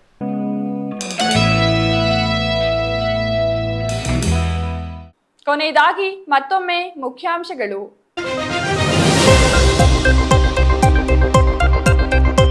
ಬೈಕು ಕಾರಿನ ನಡುವೆ ಅಪಘಾತ, ಬೈಕ್ ಸವಾರ ಸ್ಥಳದಲ್ಲೇ ಸಾವು. ನಂದಿಗಿರಿಧಾಮ ಪೊಲೀಸ್ ಠಾಣೆ ವ್ಯಾಪ್ತಿಯಲ್ಲಿ ಘಟನೆ. ಮುದ್ದೇನಹಳ್ಳಿಯ ಸತ್ಯಸಾಯಿ ಆಸ್ಪತ್ರೆಯಲ್ಲಿ ಭದ್ರತಾ ಸಿಬ್ಬಂದಿಯಾಗಿ ಕರ್ತವ್ಯ ನಿರ್ವಹಿಸುತ್ತಿದ್ದ ವ್ಯಕ್ತಿ ಸಾವು. ವಿದ್ಯಾರ್ಥಿಗಳಿಗೆ ನೀಡುವ ಸಾಂಬಾರಿನಲ್ಲಿ ಹುಳ ಇದ್ದ ಪ್ರಕರಣಕ್ಕೆ twist. Chikkaballapur Ambedkar hostel warden ಅಮಾನತು. ಮಕ್ಕಳ ಆರೋಗ್ಯದ ವಿಚಾರದಲ್ಲಿ ನಿರ್ಲಕ್ಷ್ಯ ವಹಿಸಿದ ಆರೋಪದಡಿ ಜಿಲ್ಲಾಧಿಕಾರಿ ಜಿ ಪ್ರಭು ಅವರಿಂದ ಅಮಾನತು ಆದೇಶ. ಜಿಲ್ಲಾ ಗ್ಯಾರಂಟಿ ಯೋಜನೆಗಳ ಪ್ರಾಧಿಕಾರದ ಪ್ರಗತಿ ಪರಿಶೀಲನಾ ಸಭೆ. ಅಧ್ಯಕ್ಷ ಎನ್ ರಮೇಶ್ ಅಧ್ಯಕ್ಷತೆಯಲ್ಲಿ ನಡೆದ ಸಭೆ. ವಿವಿಧ ಯೋಜನೆಗಳ ಅನುಷ್ಠಾನ ಅವಲೋಕಿಸಿ ಅಧಿಕಾರಿಗಳಿಗೆ ಸೂಚನೆ. ಪದವಿ ಪೂರ್ವ ಶಿಕ್ಷಕರಿಗೆ ಹಿಂಬಡ್ತಿ ನೀಡುತ್ತಿರುವ ರಾಜ್ಯ ಸರ್ಕಾರದ ಕ್ರಮಕ್ಕೆ ಪದವಿ ಪೂರ್ವ ಶಿಕ್ಷಕರ ಆಕ್ರೋಶ. ರಾಜ್ಯವ್ಯಾಪಿ ಹೋರಾಟಕ್ಕೆ ಉಪನ್ಯಾಸಕರ ಸಿದ್ಧತೆ.